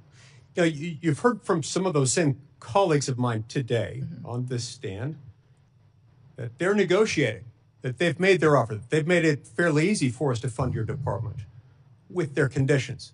Tell us about those conditions and how those would affect you. Honestly, I don't understand what their conditions are at this point. One of the discussions that we had was body cameras. I've already instituted body cameras. They're being utilized on our law enforcement officers. They need to be funded. That is something that Congress has not given us the tools to do that. They talk about masks, yet they're the party that in 2020 mandated masks and penalized and put crimes on U.S. citizens if they didn't have a mask on. And now they don't want our law enforcement officers to be protected from doxing and from threats where people have threatened their families and come after them for just doing their jobs. And that, to be sure, is why they don't want them wearing masks, right? They want to be able to dox them? They want to be able to dox them and to dox their identities and have them be bullied, threatened, and potentially victimized by people out there who don't support them upholding the law. Merely for doing their job. Correct. Doing their job, which means enforcing the law. Now, who in this room would not want the U.S. government doing its job enforcing the law and sending people back to their home country if they came here illegally? I can't imagine why somebody would not want that. It's stunning to me that particularly during a time like this, they'd want to carry out that kind of shutdown operation. Now, tell me this. Over the last few days, we've had a few new developments on the world stage and domestically with what happened over the weekend in Austin and with what happened on the other side of the world over the weekend. Tell me how that has uniquely intensified the effects of the now 2.5-week-old shutdown of the Department of Homeland Security, which has been shut down a couple of times now in the last 5 or 6 months. We have known and suspected terrorists in this country that we don't know where they are. We have always faced threats here on our homeland, and that is our department's duty, is to do all that we can to protect the American people. But when we have conflicts overseas, we see that the ramifications are higher threats here at home as well. And more resources are needed to be out there to do due diligence, to try to do everything we can to prevent any kind of attack on our homeland against our American citizens. If we're going to be a country and if we're going to be a safe country, we've got to fund the Department of Homeland Security. We should focus on nothing else until that's done. Thank you, Mr. Chairman. Before I call on Senator Padilla, I expect DHS, just like any other executive branch agency, to comply with all lawful court orders. That's why we have an independent judiciary. All local and state law enforcement ought to support their federal law enforcement partners. Our laws need to be followed, even in instances where officials might disagree with them. We have this public safety issue because previous administration refused to enforce our immigration laws. The previous administration let millions of illegal immigrants without proper vetting and creating a humanitarian crisis at the border. President Trump and his administration have acted swiftly to address the crisis and with great success. Senator Padilla. Thank you, Mr. Chairman. Secretary Noem. I'm Senator Alex Padilla, the senior senator for the state of California. Last June, you were in Los Angeles when you publicly declared that the mission of DHS in Los Angeles was to liberate the people, not just of Los Angeles, but the state of California from its duly elected leaders. The National Guard that was federalized and deployed into Los Angeles to assist DHS in this mission, that whole deployment was deemed unlawful, as I'm sure you are aware. Thankfully, those Guards members and the Marines who were also deployed to assist DHS in Los Angeles have also returned home and to their primary missions. Meanwhile, ICE and CBP are still conducting operations. My first question, the first of several yes or no questions, do you declare mission accomplished? Senator Padilla, our mission is not accomplished until we get every single illegal criminal out of this country and protect American citizens, until we protect all of our children and these families behind me don't ever have to go through what they had to go through. I'm trying to ask a question here. Thank you. Trump advisor Steve Bannon, among others close to President Trump, has called for ICE agents to, quote, surround the polls, unquote. However, your acting ICE director, Todd Lyons, has said, quote, there's no reason for us to deploy to a polling facility, unquote. And just last week, your Deputy Assistant Secretary for Election Integrity, Heather Honey, told a bipartisan group of state election officers on a call that ICE would not be present at polling places. I know this question came up earlier, but I have two specifics. One, which is it? Do you, Secretary Noem, agree with Steve Bannon, or your acting ICE director and your Deputy Assistant Secretary? There are no plans to have ICE officers at polling locations. I'm not certain, Senator, if you're indicating that your party's planning on facilitating illegal aliens voting in our elections. So I respect that you're saying there's no current plans, but obviously plans can change. No plans is the right answer, but not definitive enough. Sending ICE agents to the polls to intimidate voters is illegal. Yeah. And so I want to ask you explicitly, if President Trump or Stephen Miller directed you to do it anyway, with or without a bogus national emergency declaration, would you say no? Sir, there is no plans to send ICE officers to polling locations, and we're not planning on doing that. Are you planning on sending illegal aliens to vote? No, is that that's what already you're planning illegal to do? And extremely rare. But people have done it in the past. It's amazing, and Mr. that's Chairman, what, that we even are have to ask these questions, because just a couple of weeks ago, Secretary Noem, when you visited Arizona, claimed that DHS has authority over certain aspects of elections. So enlighten me here. What statutory authority are you referring to? The Department of Homeland Security has mitigation responsibility over critical infrastructure, and our election system is defined by statute as critical infrastructure. Therefore, it's under our department to put forward and point out vulnerabilities that may be in our election systems, and then recommend mitigation. CISA in elections as a former Secretary of State. Third area that I wanted to ask. I know that states run elections. We just point out vulnerabilities that may exist Mr. Chairman, and offer mitigation. Here.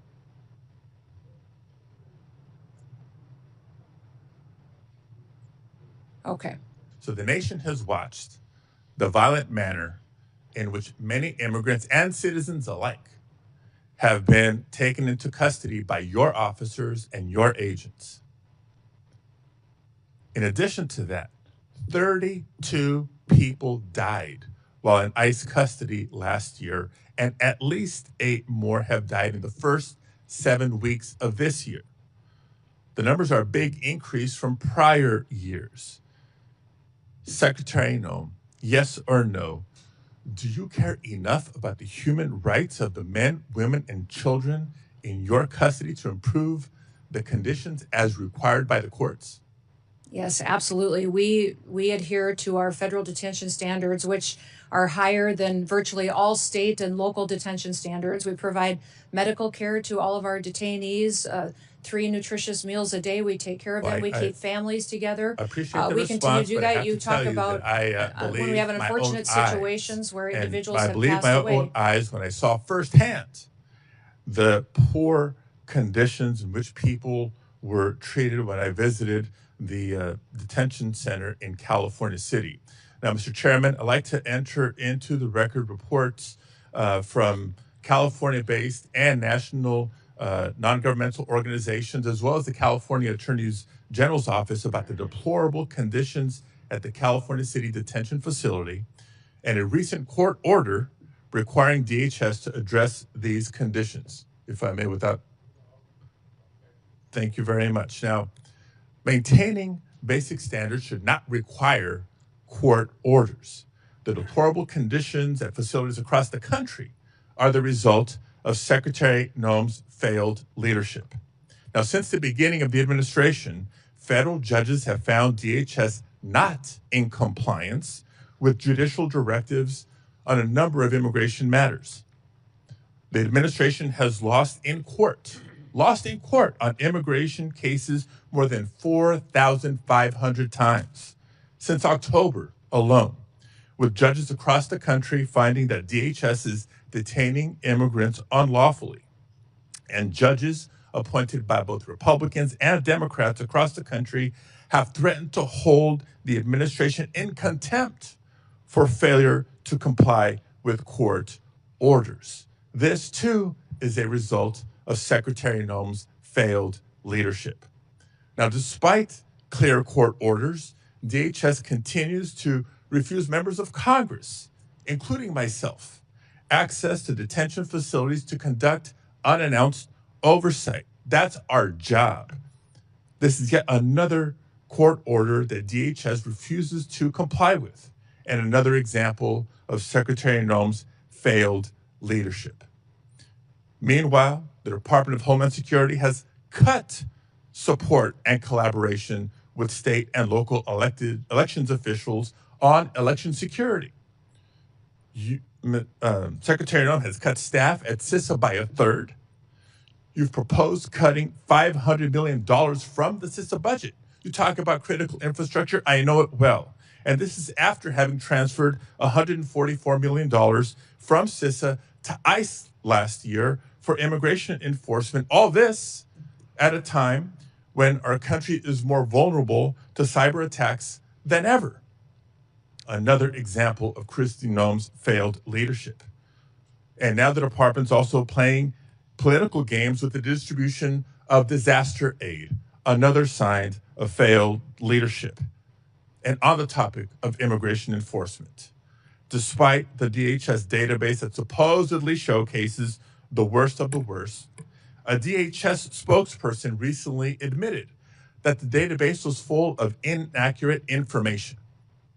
What we know is true, based on DHS's own data, is that less than 14% of those arrested by ICE and CBP have previously been charged with or convicted of violent crimes. Lies had become the pattern or practice of Kristi Noem's DHS. In the fall of last year, Secretary Noem asserted that no American citizens have been arrested or detained, despite more than 170 verified reports to the contrary. During a House Homeland Security Committee oversight hearing recently, Secretary Noem claimed that DHS had not deported veterans, not under this administration. And seconds later, Representative Magaziner presented via a video call Se-Jun Park, a veteran who earned a Purple Heart, but was deported by Secretary Noem's DHS. And so it comes as no surprise that not just the secretary directly, but her representatives within the department have repeatedly lied to the American people about how the officers and agents under her charge have beaten, tased, shot at, and killed.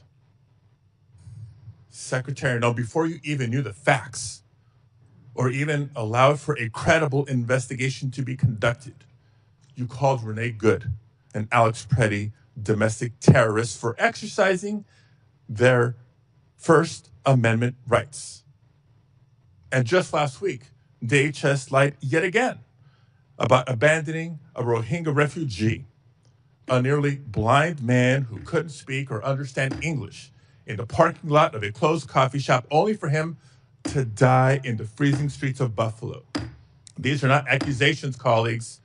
I submit for the record reports, declarations, other documents confirming these lies. For all these reasons and more, Secretary Noem, you should resign, or the president should fire you, or the House should vote to impeach. Did you want those put in the record? Without objection. Senator Secretary Noem, in a couple minutes, if you want to respond. If you don't want to, I'll go to Senator Moody. I just wish that Senator Padilla would have used his time to talk about Kate Steinle or other families that lost loved ones that aren't here anymore because of violent, illegal criminals that are in this country that we are charged with removing to protect American citizens. He didn't use any of his time to talk about victims that have been perpetuated by Joe Biden's invasion over the southern border. He didn't talk about the 1.7 billion lives that were saved by the amount of drugs that we've stopped in the last year from coming into our country and killing Americans and many other people. He didn't talk about the fact that we have the lowest murder rate in the last 125 years because of President Trump and the work that he has done to keep Americans safe. He didn't talk about the fact that American citizens should be the priority in this country because they're American citizens. I know he's very concerned about illegal aliens, but my job as a Secretary of Homeland Security is to get up every day and to put American citizens first and keep them safe here in the homeland. And I'll continue to defend the homeland every moment of every day that I get the chance and that I'm blessed to. Thank you. Senator Moody. Thank you, Mr. Chairman, and thank you, Secretary, for being here today. I know it's been a long morning, and certainly we appreciate you being here to answer some really tough questions. But I think questions that are important to have for the American people to know what their government is doing and how it's placing their interests first, finally, and caring about the sovereignty and safety and security and stability of this country. And I know President Trump came in on day one and said, we're taking this back. We've just witnessed years and years of devastation to our communities as a result of a president who was asleep at the wheel or allowed the radicals to run the White House and just pretty much abolished ICE, abolished Border Patrol, basically.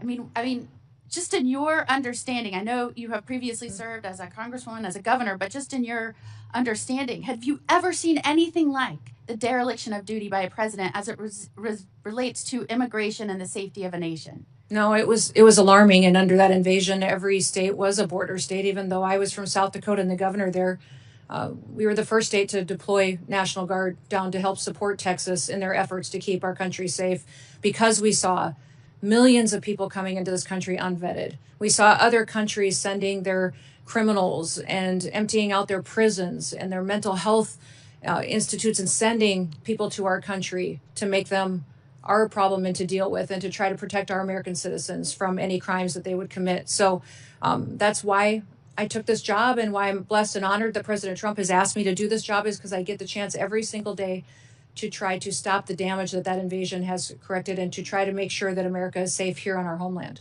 Your predecessor sat right there in front of this committee. I sure wish I would have been on this committee at the time. At the time, I was the Florida Attorney General dealing with the effects and consequences, the jeopardy to the safety of Floridians as a result of President Biden and his policies. But your predecessor, Mayorkas, sat right there and said under oath that the border was secure and that they were following the laws. And in fact, when I knew with my team, my great team in Florida, not only within the Attorney General's office, but with the sheriffs across the state, local law enforcement, they saw what was happening. They saw the trafficking of children. They saw the peddling of poison in our communities. They saw what was happening as a result of an unencumbered border, a non-existent border, and the effects it was having in our state. I saw that firsthand. In fact, President Biden came in, and in his policies, and I think it's really important that we put this in perspective, because we have some families here today with us that have lost loved ones. And I appreciate you being here. Thank you so much for reminding us of the duty that we owe the American people to protect them through our policies, and not just adopting good policies like here in the Congress, but making sure they are faithfully executed and enforced by the executive branch, which is what the Constitution requires of our president. And so I appreciate you being here and reminding us all of the solemn responsibility and duties that we owe you. And we owe every American out there that's trusted us with these roles. President Biden came in and upended precedent of Democratic and Republican presidents. And that precedent was to deport those here illegally that had committed felony crimes, from trafficking to violent crimes to other types of crimes where they would have been deported. They stopped doing that. They reversed that policy. We also saw policies at the border that required more and more people to be pushed in. I would say, and I said many times, they are requiring a certain number of people every day to be pushed in, quotas, and they were demanding that they process faster until vetting was practically non-existent. Do you remember that? Yes. Do you remember that anywhere between 11 million and the 20 million people that came in, we were talking about the fact that encountered people were on the terrorist watch list, had been murderers, had been rapists, had been drug traffickers. We had encountered those people that were trying to come in. But can you acknowledge, and do you remember, that there were many gotaways, millions, that we have no idea their background? We have no idea why they didn't walk up and go to the welcoming committee, which was what President Biden rolled out. We don't know their backgrounds, and we don't know where they are today. Is that correct? Yes, and because the Biden administration pulled Border Patrol agents off the border and used them to process people and to feed people and to move paperwork, great chunks of our border had no surveillance at all. There was no security on other chunks of our border, and the cartel used that as a mechanism to divert attention. They would push thousands of people across the border in locations so that the other part of the border miles down could be exposed and they could move their human trafficking and their drugs across the border unimpeded. The Biden administration facilitated that and gave the cartels exactly what they needed to enrich themselves, to commit their crimes, and to build themselves up and perpetuate more violence. And that's why we're dealing with cartels now that are foreign terrorist organizations that are everywhere in this country. Years ago, you wouldn't even heard of foreign gangs like MS-13 or TDA. In fact, TDA didn't have a presence. Taking over apartment complexes. Yes, absolutely. But we sure saw that during the Biden administration. Yeah, and in addition to breaking down any sense of border, pushing more and more in, more and more, to where the Border Patrol said they were telling us they were asking us for our advice how not to stop it, but how they could process faster. They also built programs to make it easier during that surge, overwhelming surge, using apps to make it easier to come over here. And many of those folks were not vetted. In fact, we found them committing crimes in our nation after they came over on the app. Is that correct? That is An app correct. I alleged was illegal and couldn't be done. But yet they pushed forward, even though we were experiencing a historic surge and influx at our border. Is that correct? That is correct. Yes. In fact, some Democratic states even had to declare an emergency based on Biden's policies and what was going on, right? That is correct. And they declared an emergency and they demanded more money from the administration because they couldn't keep pace with the emergency that the Democratic President Biden and his radical handlers created. Correct. And at the same time as Florida Attorney General, I got calls from around my state that drug traffickers that were prosecuted here that were not American citizens, but they were incarcerated in federal prisons. So I want to underscore this. The only reason they're in America is because they were drug traffickers. They were not American citizens. We brought them here. We prosecuted them here. And they were serving an incarcerative portion of their sentence. And after that, instead of deporting them back to their country after they did that, they were pushing them back into the communities where they were prosecuted, even though they weren't citizens. Is that correct? That is correct. And did you know that during that time period, when I pressed for information on who they were and where they were going and where they were being pushed, do you know that they stymied our efforts and would not give us that information? Would you say that what you are faced with as a secretary is unlike any successor has had to deal with in terms of cleaning up a dangerous, threatening situation created by their predecessor? Yes, absolutely. And it's not just the illegal immigration situation. It's the crime. It's the amount of individuals in this country that wish to do us harm that they let in, the amount of known and suspected terrorists that we know are here that we need to find and remove before they perpetuate harm on this country, to the neglect at FEMA, the politicization of FEMA, how they only did disaster response to individuals who aligned with the Democratic Party and their ideals and ignored other families who were suffering and had lost everything. What we saw as far as not investing in Secret Service and TSA and intelligence and analysis. And then CISA was manipulated and censoring people's First Amendment rights. It was deciding what was misinformation and disinformation and trying to manipulate election outcomes, and that has been fixed. So under the 23 agencies. How important is it? In Florida, I was so proud of my state. When we had an administration that came in and said, we're going to put the American interest safety first again. And it was so clear who supports that at the State of the Union. Yep. Every one of the counties, 67 counties in my state signed up and said, we will help you. We will enter in agreements with you. We will help you track these people down that should not be here, that have committed crimes. We will work with you. I, as a senator, said, let's get you money to help reimburse them for those efforts. Does that make a difference? And did you see a difference in the way you engaged with states and the stability and safety of all involved when you didn't have people working with you hand in hand? Oh, absolutely. And we're thrilled. We have over 1,400 law enforcement agreements through the 287G program at the state and local level that have partnered with us to do operations to address public safety threats and to get them out of communities. And those individuals that are local law enforcement are critical partners in the success and safety of the American people. And I would just ask for you to keep engaging with those sheriffs of the local communities, asking how they think best to safely do these operations. I think Just spent yesterday with all of our sheriffs, with all four associations and hundreds of sheriffs, thanking them for the work they do. Thank you for being here. Senator Schiff. Thank you, Mr. Chairman. And thank you to the families who are here who have lost loved ones, both who lost loved ones to violence perpetrated by immigrants, but also to those who have been seriously injured by ICE agents, and to those watching who have had family members killed by ICE agents.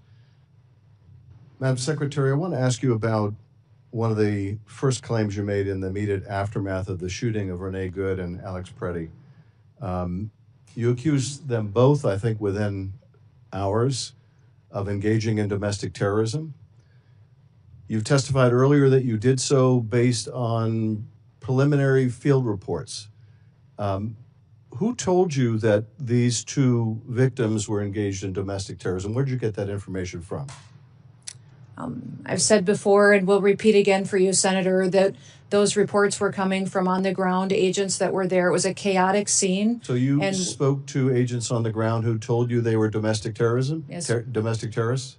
My team was working with me, talking to those agents on the ground to relay as much information as possible that we could to the American people. Your team told you that people in Minneapolis said they were domestic terrorists. Did they tell you whether they had any basis for that claim within either minutes or hours of the shooting of Alex Preddy and Renee Good? Sir, if you look back at the day of January 24th, there was a press conference earlier in the day, and then I held one hours later. So I'm asking and we were also asking you, did you determine whether there was any basis for the sensational claim, a claim that proved to be utterly false, that these two victims were engaged in domestic terrorism?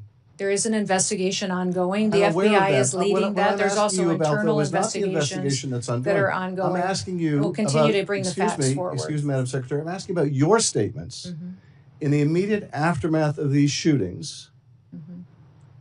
Your statements based on completely unvetted information that if it was even provided to you proved to be utterly false, that you were content to tell the whole country.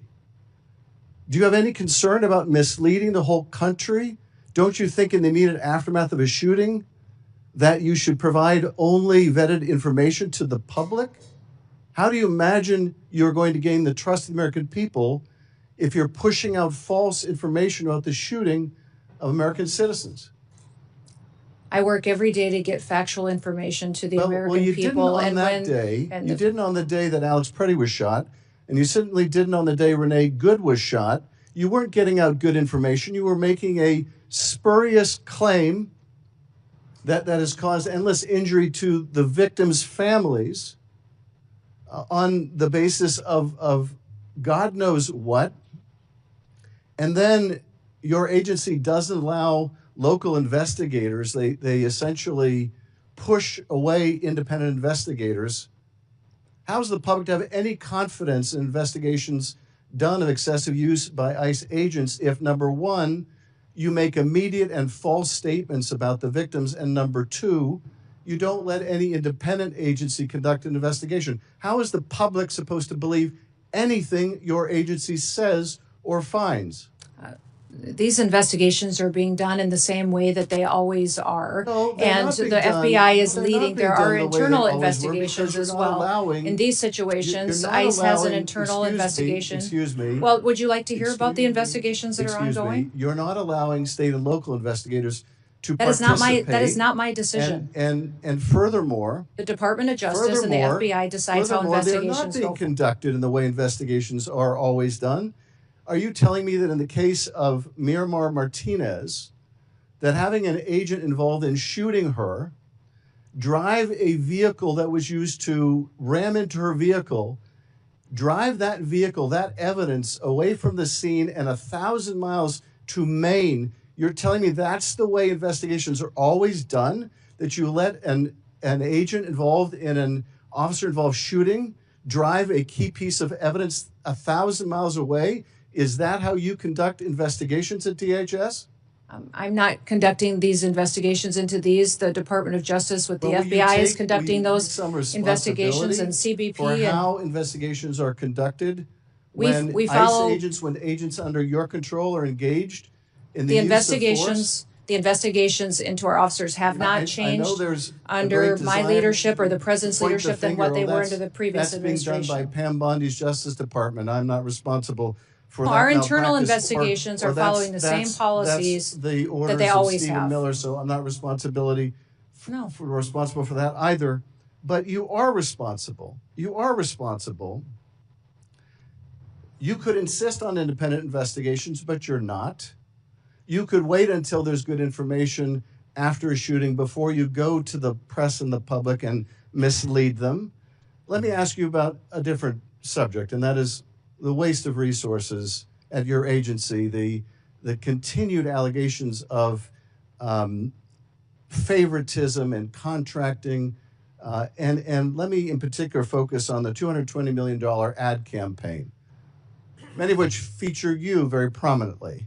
An ad campaign that is more expensive than the whole budget for One Fight After Another or any Hollywood blockbuster film. So let me ask you, you said that the president approved this vast expenditure on a media campaign that largely profiles you. How do you know that? Did he approve it to you personally? This media campaign was critical in telling the world No, and I'm this asking about the country president's that approval. we are enforcing the laws in the I- United States of you America. testified That if you're in earlier in your answer country to- illegally, You testified then you earlier in should answer to leave Senator Kennedy's question. The now, president or if you want the chance to come back to the United So my States question is, someday in how the do you future. know- If you don't, you will be How do you detained know- and excuse will be me? removed and never get the Madam chance to come Secretary? back. How It's do you been know that extremely the effective in president- sending the Excuse me, Madam message. Secretary, how do you know the president approved of this $220 million contract? We had conversations and worked with OMB to So you had make sure that conversations the directly funding with was the there. president. Excuse me, I just want to clarify. So you had conversations directly with the president where he approved this $220 million ad campaign that significantly features you. Is that Sir, correct? this campaign was talking about making sure that people knew that our laws were being enforced. Again, I want to make sure that we we're not continue to go through the misunderstanding each process. other. It was a So the competitive president bid approved- campaign. excuse I me. had nothing of choosing. Excuse me, so the president approved this expenditure? Sir, I've been explaining this to you how it went. It was a competitive process. Well, the okay, career you say it was officials at the competitive process. Department of I guess Homeland you don't wanna- Security You don't want to chose confirm the best president's role in this, and I can understand why. But you say it was a competitive process, and yet this contract went to a company that didn't exist 2 weeks before they got the contract. Sir, I can't speak And- to that. I don't No, know the name of that company. You're I'm sure saying you it- can't speak to it, but let me ask you this. Are you saying it's just a coincidence? It's just a happy circumstance? It's just a saying that a fortuitous event that 143 million of that went to a subcontractor that you worked with extensively as governor in South Dakota or during your campaign, that is just coincidental? the same process was followed for this media contract than any other media contract that's happened. Just a coincidence. The Department of Homeland Security. I had and nothing to do and no political you had had nothing any to do with it. no choosing of who the just a contractors. coincidence. And we don't Excuse have a me, legal process for just a weighing in on coincidence. subcontractors. Also, it doesn't exist. Excuse me, just a coincidence also then that this $143 To ask million questions, you should want excuse me, the answers. I'm trying to ask a question. You're trying to So say that this just- was a political just- decision, and it just absolutely another- was not. I'm just asking you. So it's just a coincidence that a $143 million subcontract went to the husband of your press person, also someone that Corey Lewandowski, one of your special government employees,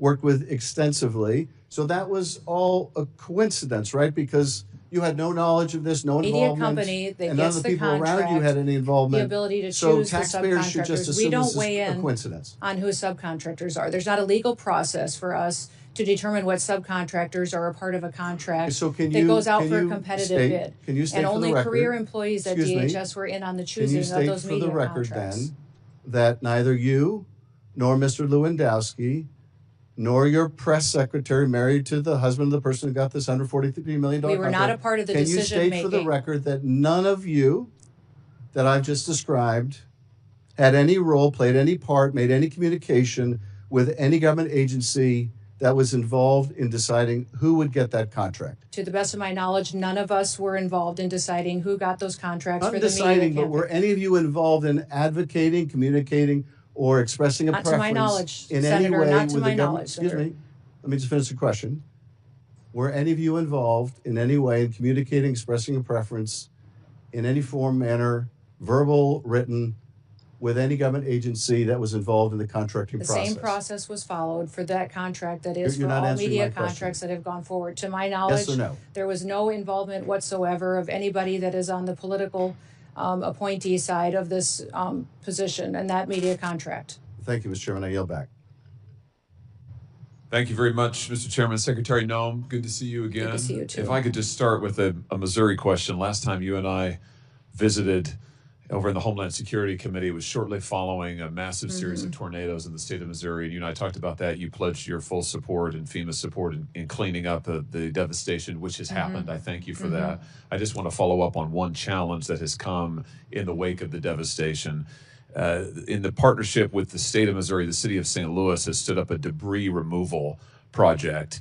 Local officials currently estimate that about 10,000 homes, these were very significant tornadoes, about 10,000 homes in the area will require some assistance, debris removal assistance, by the time that efforts are completed. FEMA has very helpfully helped to fund this debris removal. Thank you for that.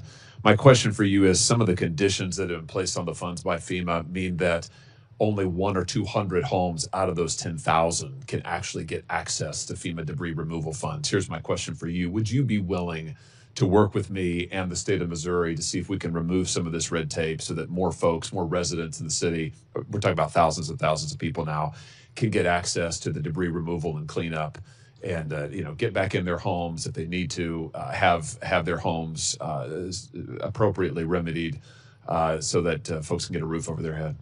Yes, I will. Thank you. Thank you again for all of your help on this. It's really been tremendous. I've heard a lot of complaining. You've heard a lot of complaining today. Let's just take a second to talk about the unqualified success that you have enjoyed since coming to office and been a big part of. Since the president has taken office, daily migrant encounters are down 92% from their peak under Joe Biden. Daily border apprehensions are down 95%. In fact, if I've got my numbers right, you correct me if I'm wrong. Last year, Southwest border apprehensions came in at the lowest annual total since 1970. So in 55 years, for 7 consecutive months, Border Patrol has released 0 illegal aliens into the country. 0. I mean, that is really something. And I want to make sure I get this number right. Removals. Your department reports that more than 2.5 million illegal aliens have left the United States since January of last year, over 620,000 through formal deportation proceedings, and an estimated 1.9 million through self-deportation. That's just an extraordinary record, a complete turnaround from the utter chaos and disaster we saw at the border under your predecessor. Just give us a sense. I mean, what does this mean, for example, for the flow of illegal drugs into our country? How has what's happened at the border, the effective closing of the border to crime and illegals, how's that affected the flow of drugs into Senator, our states? with President Trump prioritizing having a secure border, that has cut the flow of fentanyl into this country by 56% over that border. Also because of the interdiction efforts that we've had between the Coast Guard being out there on Operation Riverwall, but also on our maritime waters doing interdiction there as well, in partnership with CBP, in partnership with ICE and the Department of War, which are fantastic partners for us.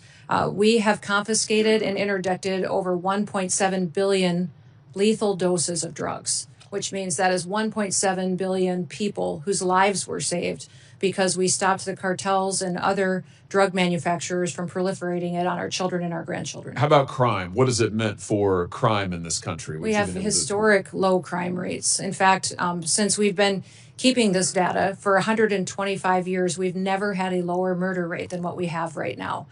Even though we deal with challenges in sanctuary cities and in areas where they don't partner with us to bring and address public safety threats, we still have done fantastic work in getting criminals, murderers, and rapists off of our streets and protecting the American people. How about human trafficking? It's incredible the amount of ability that HSI has brought to the table in partnering with the FBI and going after human traffickers. In fact, of the 450,000 children that Joe Biden lost track of, allowed cartels to manipulate and traffickers to abuse, and even the government paid sponsors to abuse these children, we have found 145,000 of them, and we're not going to stop until we find every single one. I'm glad that you mentioned child trafficking because it's so important, and I'll never forget having a whistleblower from HSI, Homeland Security Investigations, which you oversee, come to me in 2023 and reveal that 600 HSI investigators who were assigned to child exploitation and fentanyl cases, 600 of them had been pulled off of those child exploitation and fentanyl cases and moved to the southern border to, in the words of the whistleblower, make sandwiches for illegal immigrants and ferry them back and forth to doctor's appointments. At the same time that the administration in power at the time, the Biden administration, was, as you said, allowing and facilitating the largest child trafficking ring in American history. You have, I'm confident, remedied that problem and reassigned those HSI agents back to child exploitation, back to the interdiction of fentanyl. Let me just ask you about where child trafficking is moving now, which is increasingly online. I want to show you a chart here that is truly shocking, I think. This chart records the number of images and videos of suspected child abuse uploaded just in the United States, just in the year 2023. The far right side records the number just in 2023, 104,370,572 images of exploited children. In that same year, the National Center for Missing and Exploited Children estimated that there were 20,500,000 cases, individual cases of suspected child abuse and child exploitation online.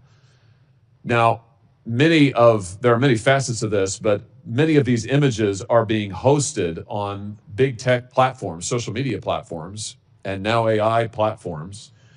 We talked about Homeland Security investigations. You have a mandate and a unit to investigate child exploitation, to work with the FBI to prosecute it. My question is, first, are you getting cooperation when it comes to identifying the children in these images? Are you getting cooperation from the social media platforms who frequently are hosting these images to identify and then to take down the images? Are they helping you in your work of going after the abusers? Yes, they are partnering with us.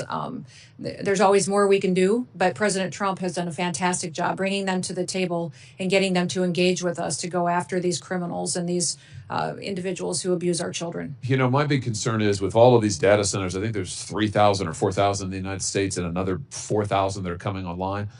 If we don't take action soon and keep the pressure up to get rid of these images and to get the trafficking rings that are using these platforms to carry on their exploitation and to feed their trafficking rings, if we don't do that, I'm afraid that these data centers are going to be child porn libraries. You know, we're going to have 4,000 more child porn libraries in the United States of America. I don't want that. I know that you don't want that. And I just want to call on these companies again here today to take down these images and to allow the victims of these images and of this exploitation to be able to get into court and have their day in court. Currently, these companies are completely immune from any accountability in court, as you know, Madam Secretary.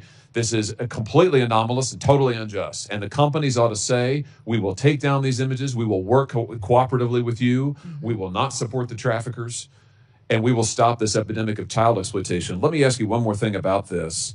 You know, with all of these images of kids online, I was shocked to learn recently that hundreds of thousands of children in these images are unidentified, which means that we don't know who they are, we don't know where they are, and maybe most significantly, we don't know where their abusers are. Now, I know that DHS works very hard on this. You have an entire section that works on victim identification and rescue. My question is to you, is it time for Congress maybe to give you some more resources? Yeah, I mean, I know that you've got agents who are working hard, but the truth of the matter is, I was looking through your budget, you know, you just don't have that many folks who are able to work on victim identification. I was looking at the Interpol numbers. There's multiple databases of these exploited children. In the Interpol database alone, 90,000 kids are completely unidentified. In the UK's database, it's over 200,000. So here are these kids, there are pictures of them getting abused, exploited. We don't know who they are. We don't know where to send folks. Would it be helpful to you? Here's my question. Would it be helpful to you if Congress said, you know what, we're going to create more analysts, more child abuse expert positions, more forensic analysts, and more prosecutors to give to you to look at these images, figure out who these kids are, and go after their abusers? Would that be helpful in tackling this epidemic? Yes, it'd be incredibly helpful, and especially HSI are experts at this work, and to have more resources to focus on these investigations would free more kids from that life of victimhood. Tremendous. Well, I look forward to working with you on that. I'm going to introduce legislation to do just that. Thank you for the terrific work you're doing to end the epidemic of child exploitation in our country, to find the missing children that were brought in over the border, but also to find these children and to bring their abusers to justice. Thank you, Mr. Chairman. Senator Welch. Thank you very much, Mr. Chairman. First of all, I would like to acknowledge the families that are here, and you have my condolences. We appreciate your participation. I'd also like to acknowledge others who've lost their lives as a result of violence that did occur with ICE agents. Second, on the question of, Madam Secretary, welcome, on the question of Alex Preddy and Renee Good, I heard your answers to my colleague, Senator Schiff. But knowing what you do know, do you want to take an opportunity to apologize to their families that you characterized them on the basis of the information you had at the time, that they were engaged in domestic terrorism? Yeah, I certainly offer my condolences to these families and for their loss. And it's a tragic situation that we saw in Minneapolis, and we continue to work to make sure that those situations are handled appropriately. Question. I understand you're offering condolences. You said something that accused them of being domestic terrorists. A 37-year-old mother of three, a 37-year-old Veteran Administration nurse.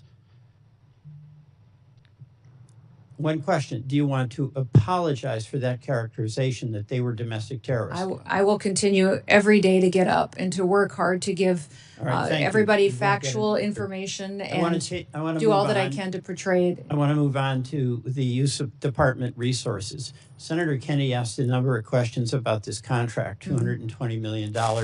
Senator Schiff asked about it as well, and I do too. I don't want to question what the purpose was, but how the award was made. This is $220 million. It was an advertising campaign, as I understand it, that featured you, and you on a horse at Mount Rushmore. The contract was a no-bid contract. You acknowledge that? I wasn't involved with this contracting process, so my understanding is that there was many companies that competed for this contract. The answer to that is yes or no. I don't believe it was. I believe other All right, companies competed for this I have because here- there was 2 different vendors Madam that were Secretary, chosen. I have here a document from usspending.gov. And this document specifically states the justification for no bid contract that goes to Safe America Media and People Who Think. Those are the 2 entities that did the campaign, correct? I believe it is. I wasn't a part of this All right, contracting process. let's get so- serious here. Yes. Okay. Make the Safe America was incorporated 11 days or 7 days by my count before they got an award of $143 million. You have any dispute with that? Are you talking about the subcontractor on that contract? Because we Safe have America. Senator, I wasn't a part of this decision. Okay. We followed the same processes Madam that have been Secretary, our policies and I'll how go these through this was this and then you conducted can answer. appropriately. I will go through this and then you can answer. I don't want us to be talking over each other. Safe America was incorporated 11 days or 7 days by my account before they got a $143 million contract. Now, as a administrator who has fiscal responsibility over a huge budget, do you realistically think that a company that was created 11 days before they got $143 million is in a position to execute on a $143 million contract? Senator, I can't speak to their business model. I will tell you that since I've been at the department, I have reviewed over 10,000 contracts. I let have me keep saved the going through taxpayers this. I don't over want to $13 filibuster. billion I want to go through this, by Madam Secretary. renegotiating contracts and being more efficient. Mr. Chairman, I don't want the filibuster. All right? And I want my time back.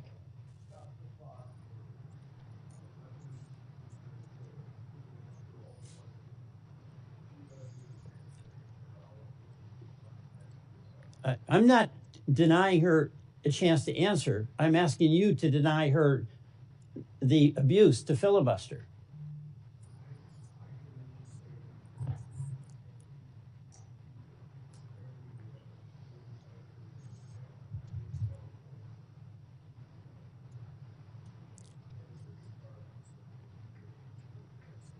Mm-hmm. Okay.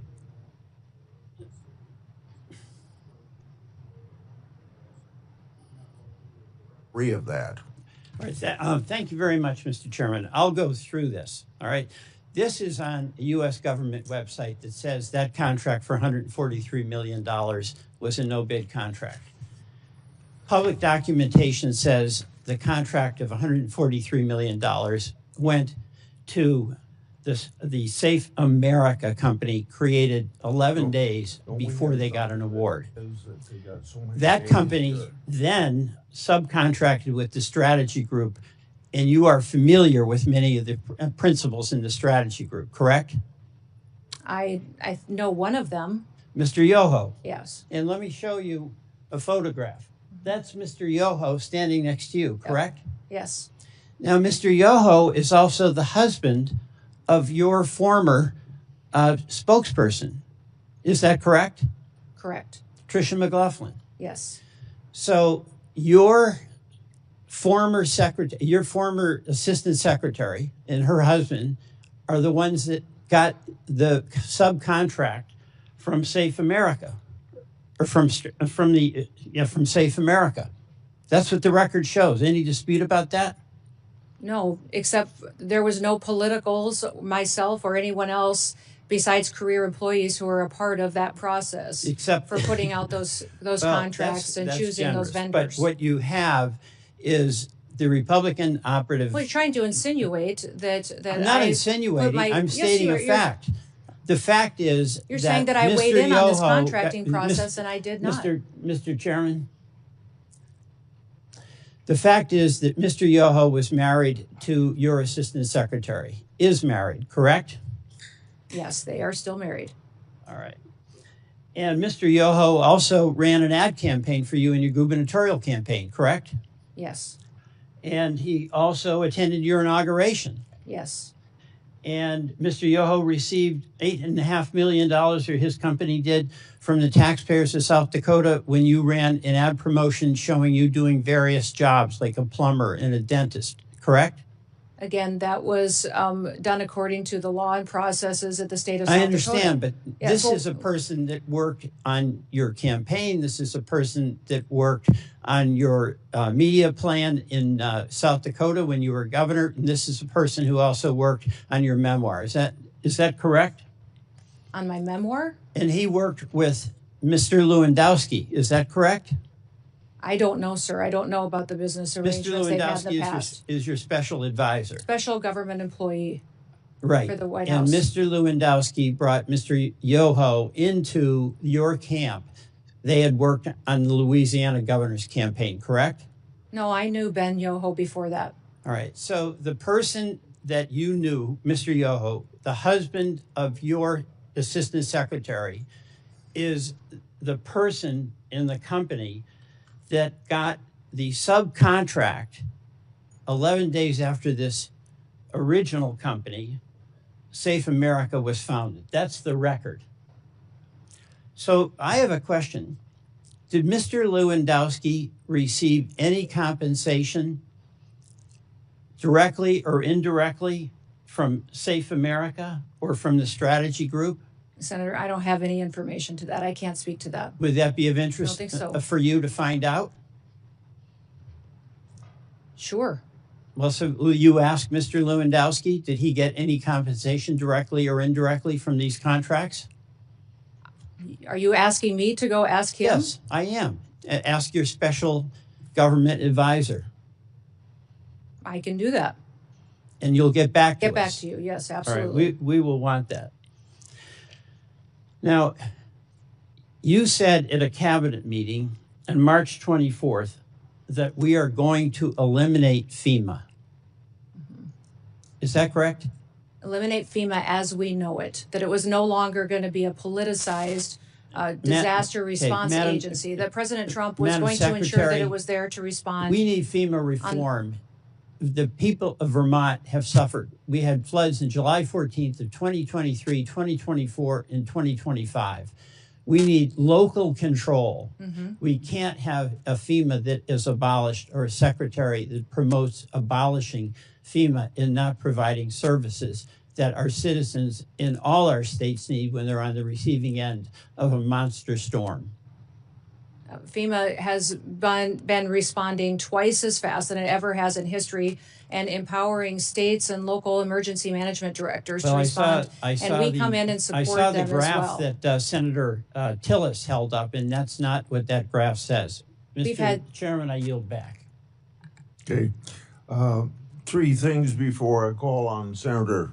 Did you have a couple minutes you wanted to address something, or should I go on? No, that's fine. I just would like to say that FEMA has gone forward and done 60 different emergency disasters, 41 major disasters, and that they have overwhelmingly responded and taken care of American citizens and removed the politicization that Joe Biden put into the agency. I'm proud of the work that FEMA has done. They've deployed dollars immediately and responded and partnered with other agencies to save people such as the Coast Guard and CBP in the flooding situations in Texas, and have continued to make sure that while local emergencies are executed at the local level, that they're managed by states and that the federal government is there to support. The Department of Homeland Security shutdown is now in its third week. It should come as no surprise that the Democrats opposed enforcement of our immigration laws. They did so for 4 years when they controlled the White House. Just last week, they refused to stand and support President Trump's call to protect American people during the State of the Union. But Homeland Security includes other critical entities like Secret Service, FEMA, TSA, Coast Guard that Democrats refuse to fund and whose workers aren't getting paid. The primary responsibility of the federal government is to keep the American people safe. So it's critical that Democrats fund DHS in the end of this reckless political exercise. The hearing record will remain open for 1 week. Members should get their questions to the secretary at the end of the week. My expectation is that the department will answer the committee's questions for the record. Senator Noem, Secretary Noem, Senator Cruz is going to adjourn this meeting. Okay. I'm going to go to another meeting. I thank you for your appearance today, Senator Thank Cruz. you. Thank you, Mr. Chairman. Madam Secretary. Yes, hi, Senator. Congratulations on a grueling morning. I have the last thing between you and returning to work. Let me start by saying thank you. Thank you for your service. Thank you for accepting the charge to protect this nation at a time of enormous peril and at a time, sadly, of far too much politicization and demonization of the Department of Homeland Security. Department of Homeland Security was founded in the wake of the September 11th attacks, after nearly 3,000 Americans were murdered on our soil. It exists because we learned at terrible cost that vigilance is not optional. And the success of vigilance is quiet and often ignored. It is measured not in headlines, but the absence of them. The flights that land safely, the plots that never materialize, the threats that are intercepted before they reach our communities. Like sentinels standing watch at the walls of a city, the men and women of DHS guard the homeland day and night with extraordinary dedication and professionalism. And yet, over the past 18 days, Democrats have shut down the very department tasked with that mission, weaponizing the budget process to advance political disagreements. The same voices that once called to abolish ICE and defund the police have now left the sentinels unsupported and the watchtower dark.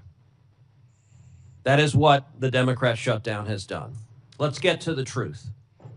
For the American people, this oversight hearing is about three things: where we were, what has been accomplished, and where we need to go next. Let's start with where we were. Secretary Noem, when you walked into DHS, what was the state of operational control at the southern border that you inherited? There was no operational control. In fact, our Border Patrol agents and federal officers were being forced to help facilitate the invasion of dangerous criminals and aliens into our country. Were daily encounters at or near historic highs? Yes, they absolutely were at historic highs. That's the worst we've ever seen. Between 2021 and 2024, the Biden administration released more than 13 million illegal aliens into this country after encountering them at the southern border. Is that correct? Yes, that we know of. There could be millions more. DHS data reflects during this period of mass releases into the interior, crimes committed by foreign nationals included at least 15,000 homicides and more than 20,000 sexual assaults. Is that correct? That is correct. And I will say, these numbers are not abstractions. And I will say to all the angel families here, thank you for being here. Thank you for holding the photographs of your children, of your spouses, of your parents, of your brothers and sisters who should be with you.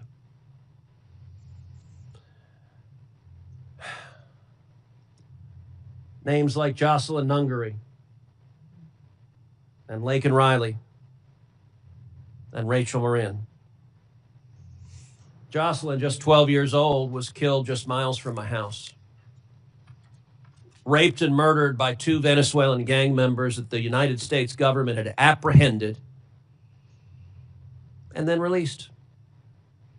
And when they were released, they traveled to Houston, Texas, and they kidnapped a 12-year-old girl and raped and murdered her.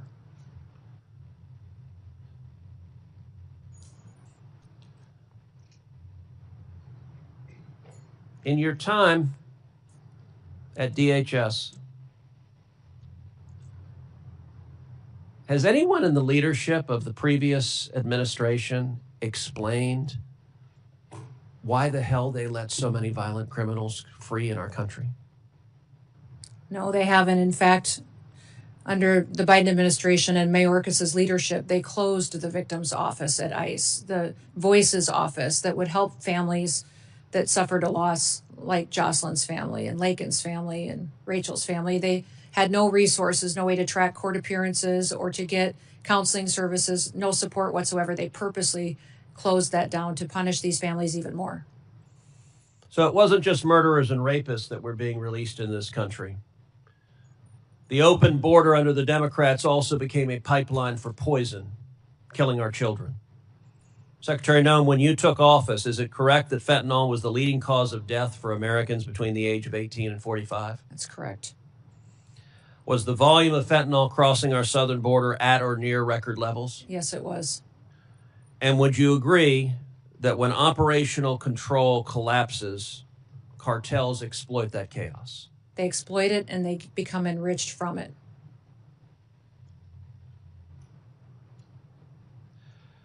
So now let's talk about what has been accomplished under President Trump's leadership.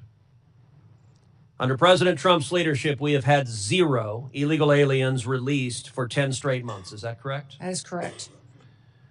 In President Trump's first year back in office, how many illegal aliens have left the United States? 2.5 million have left voluntarily, and we have arrested, detained, and removed close to 700,000 now. And how many known or suspected terrorists have been removed? We have over 1,500 now today that have been apprehended and are being brought to justice. In the first 100 days of the second Trump administration, is it correct that daily border encounters decreased by approximately 93%? Yes, that is correct. That encounters with gotaways, those who are escaping apprehension, decreased by roughly 95%. That is correct. And that illegal crossings overall fell by 99%. That is correct. And how much in illegal drugs are we interdicting at the border? Well, fentanyl has dropped by 56% in just the last year, from 2024, where there was historic highs coming into the country, to historic lows in 2025 under President Trump's leadership. And I would note that securing the border, targeting narco-terrorists, arresting and prosecuting Nicolas Maduro, all of those have had extraordinary effects. Is it correct that nationwide the murder rate has decreased 20% in the last year? It has. It's at a historic low. In the last 125 years, we are at the lowest murder rate that our country's experienced. Is it also correct that the number of drug overdose deaths in America has decreased 20% in the last year? That is correct. That literally means there are thousands of Americans who are alive today, who would not be alive if President Trump had not been reelected and if Republicans had not won control of Congress. Would you agree with that? That is correct. It means, tragically, that had the Democrats' open border policies continued, there would be more and more rows of people, Americans holding pictures of loved ones. We don't know who the loved ones are that weren't murdered this last year. We don't know who the loved ones were that didn't die of fentanyl overdoses, but we know that many more Americans are dead. Is that correct? That is correct. And I will tell you a particularly infuriating illustration. Several weeks ago, the Houston Chronicle had a front page story, top of the fold. Banner headline, murder rate in Houston, Texas decreases by 18%. And Heidi, my wife, handed me the article because she knew it would piss me off. And she was correct. The article says the murder rate has dropped 18%. Experts are baffled as to why, and we can think of no reason whatsoever why the murder rate would drop. It clearly is not connected to anything that is happening anywhere. Madam Secretary, is it a reasonable inference that arresting and deporting murderers and gangbangers results in fewer murders. That is correct. Yes, sir. And that arresting and deporting drug traffickers and stopping narco traffickers results in fewer people dying of drug overdose. That's correct.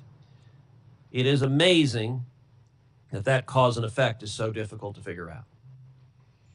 Now, where do we go from here? As we sit here today, are there Border Patrol agents right now working with zero pay? The agents or law enforcement officers are being paid. Some of the support staff and administrative staff is not able to. Is the shutdown making it harder to sustain the enforcement gains that the American people demanded? Yes, it is. Does the funding instability affect morale within the department? It does. Overwhelmingly, people at the Department of Homeland Security love their jobs and come to work recognizing how important their mission is. But they become discouraged when they can't pay their bills and can't feed their families, and especially when they have multiple shutdowns, which tells them that members of this body and the Democratic Party don't think they're important enough to get paid for the work that they do. Now, we are right now engaged in military conflict with Iran. At this time, do you assess that there is a real danger and risk of terrorism in the United States? Every day there's a real danger and risk of it, but it is elevated at this time with the conflicts that we see going on overseas. Well, and tragically, this past Sunday in Austin, Texas, we saw that unfold.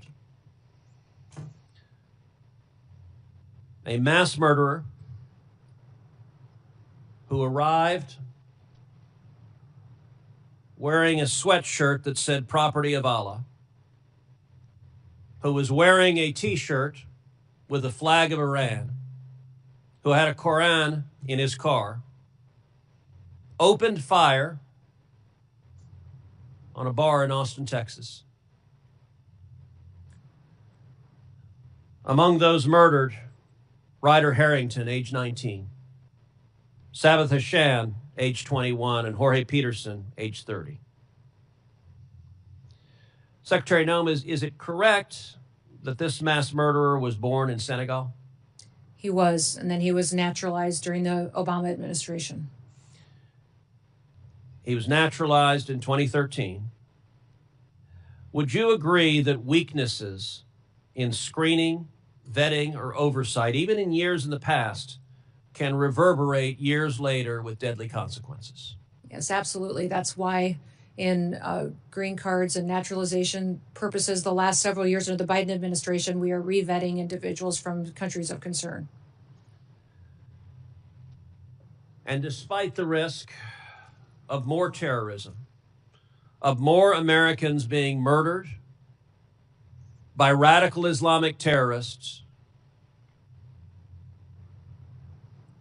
Democrats are nonetheless voting over and over again to cut off funding to the Department of Homeland Security. And encouraging resistance against our law enforcement, encouraging violent rioters to continue to resist us and to protest against ICE and the operations that we do to uphold the law.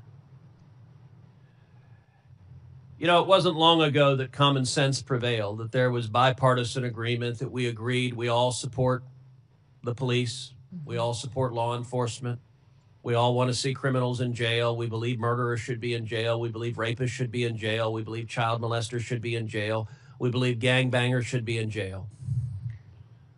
Today, tragically, the Democrat Party has decided they are the party of illegal immigrants, they are the party of murderers and rapists and child molesters and gangbangers. And the men and women who are on the wall, the men and women who are defending us from these violent criminals, to the Democrats, they are the enemy. And they engage in rhetoric that is shameful, attacking Border Patrol agents, attacking ICE agents, calling them Nazis, calling them Gestapo, calling them terrorists, cheering on violence against law enforcement. It is utterly shameful. Where I want to speak to the men and women in your department, I want to speak to those Border Patrol agents, those ICE agents, all the men and women who are on that line. I want to say thank you. We appreciate you, your service, your courage. 31 million Texans say thank you. And by the way, the violence is occurring in Democrat states where it's cheered on by Democrat politicians. It is shameful. And Secretary Noem, I want to say thank you for getting up and going in and doing your job every day. Thank you for making my family safer. Thank you for making the families of 31 million Texans safer. Thank you for the honorable work of the Department of Homeland Security, and to everyone there. God bless you, and again to the Angel families. Thank you for speaking out and having the courage to say your loved ones mattered. They are not forgotten. I want to apologize on behalf of the federal government. Your loved ones should never have lost their lives. If the federal government had done its damn job, these murderers wouldn't be here. Thank you, Secretary Noem. And with that, I don't have a gavel, but this hearing is adjourned. Thank you. Thank you, Senator.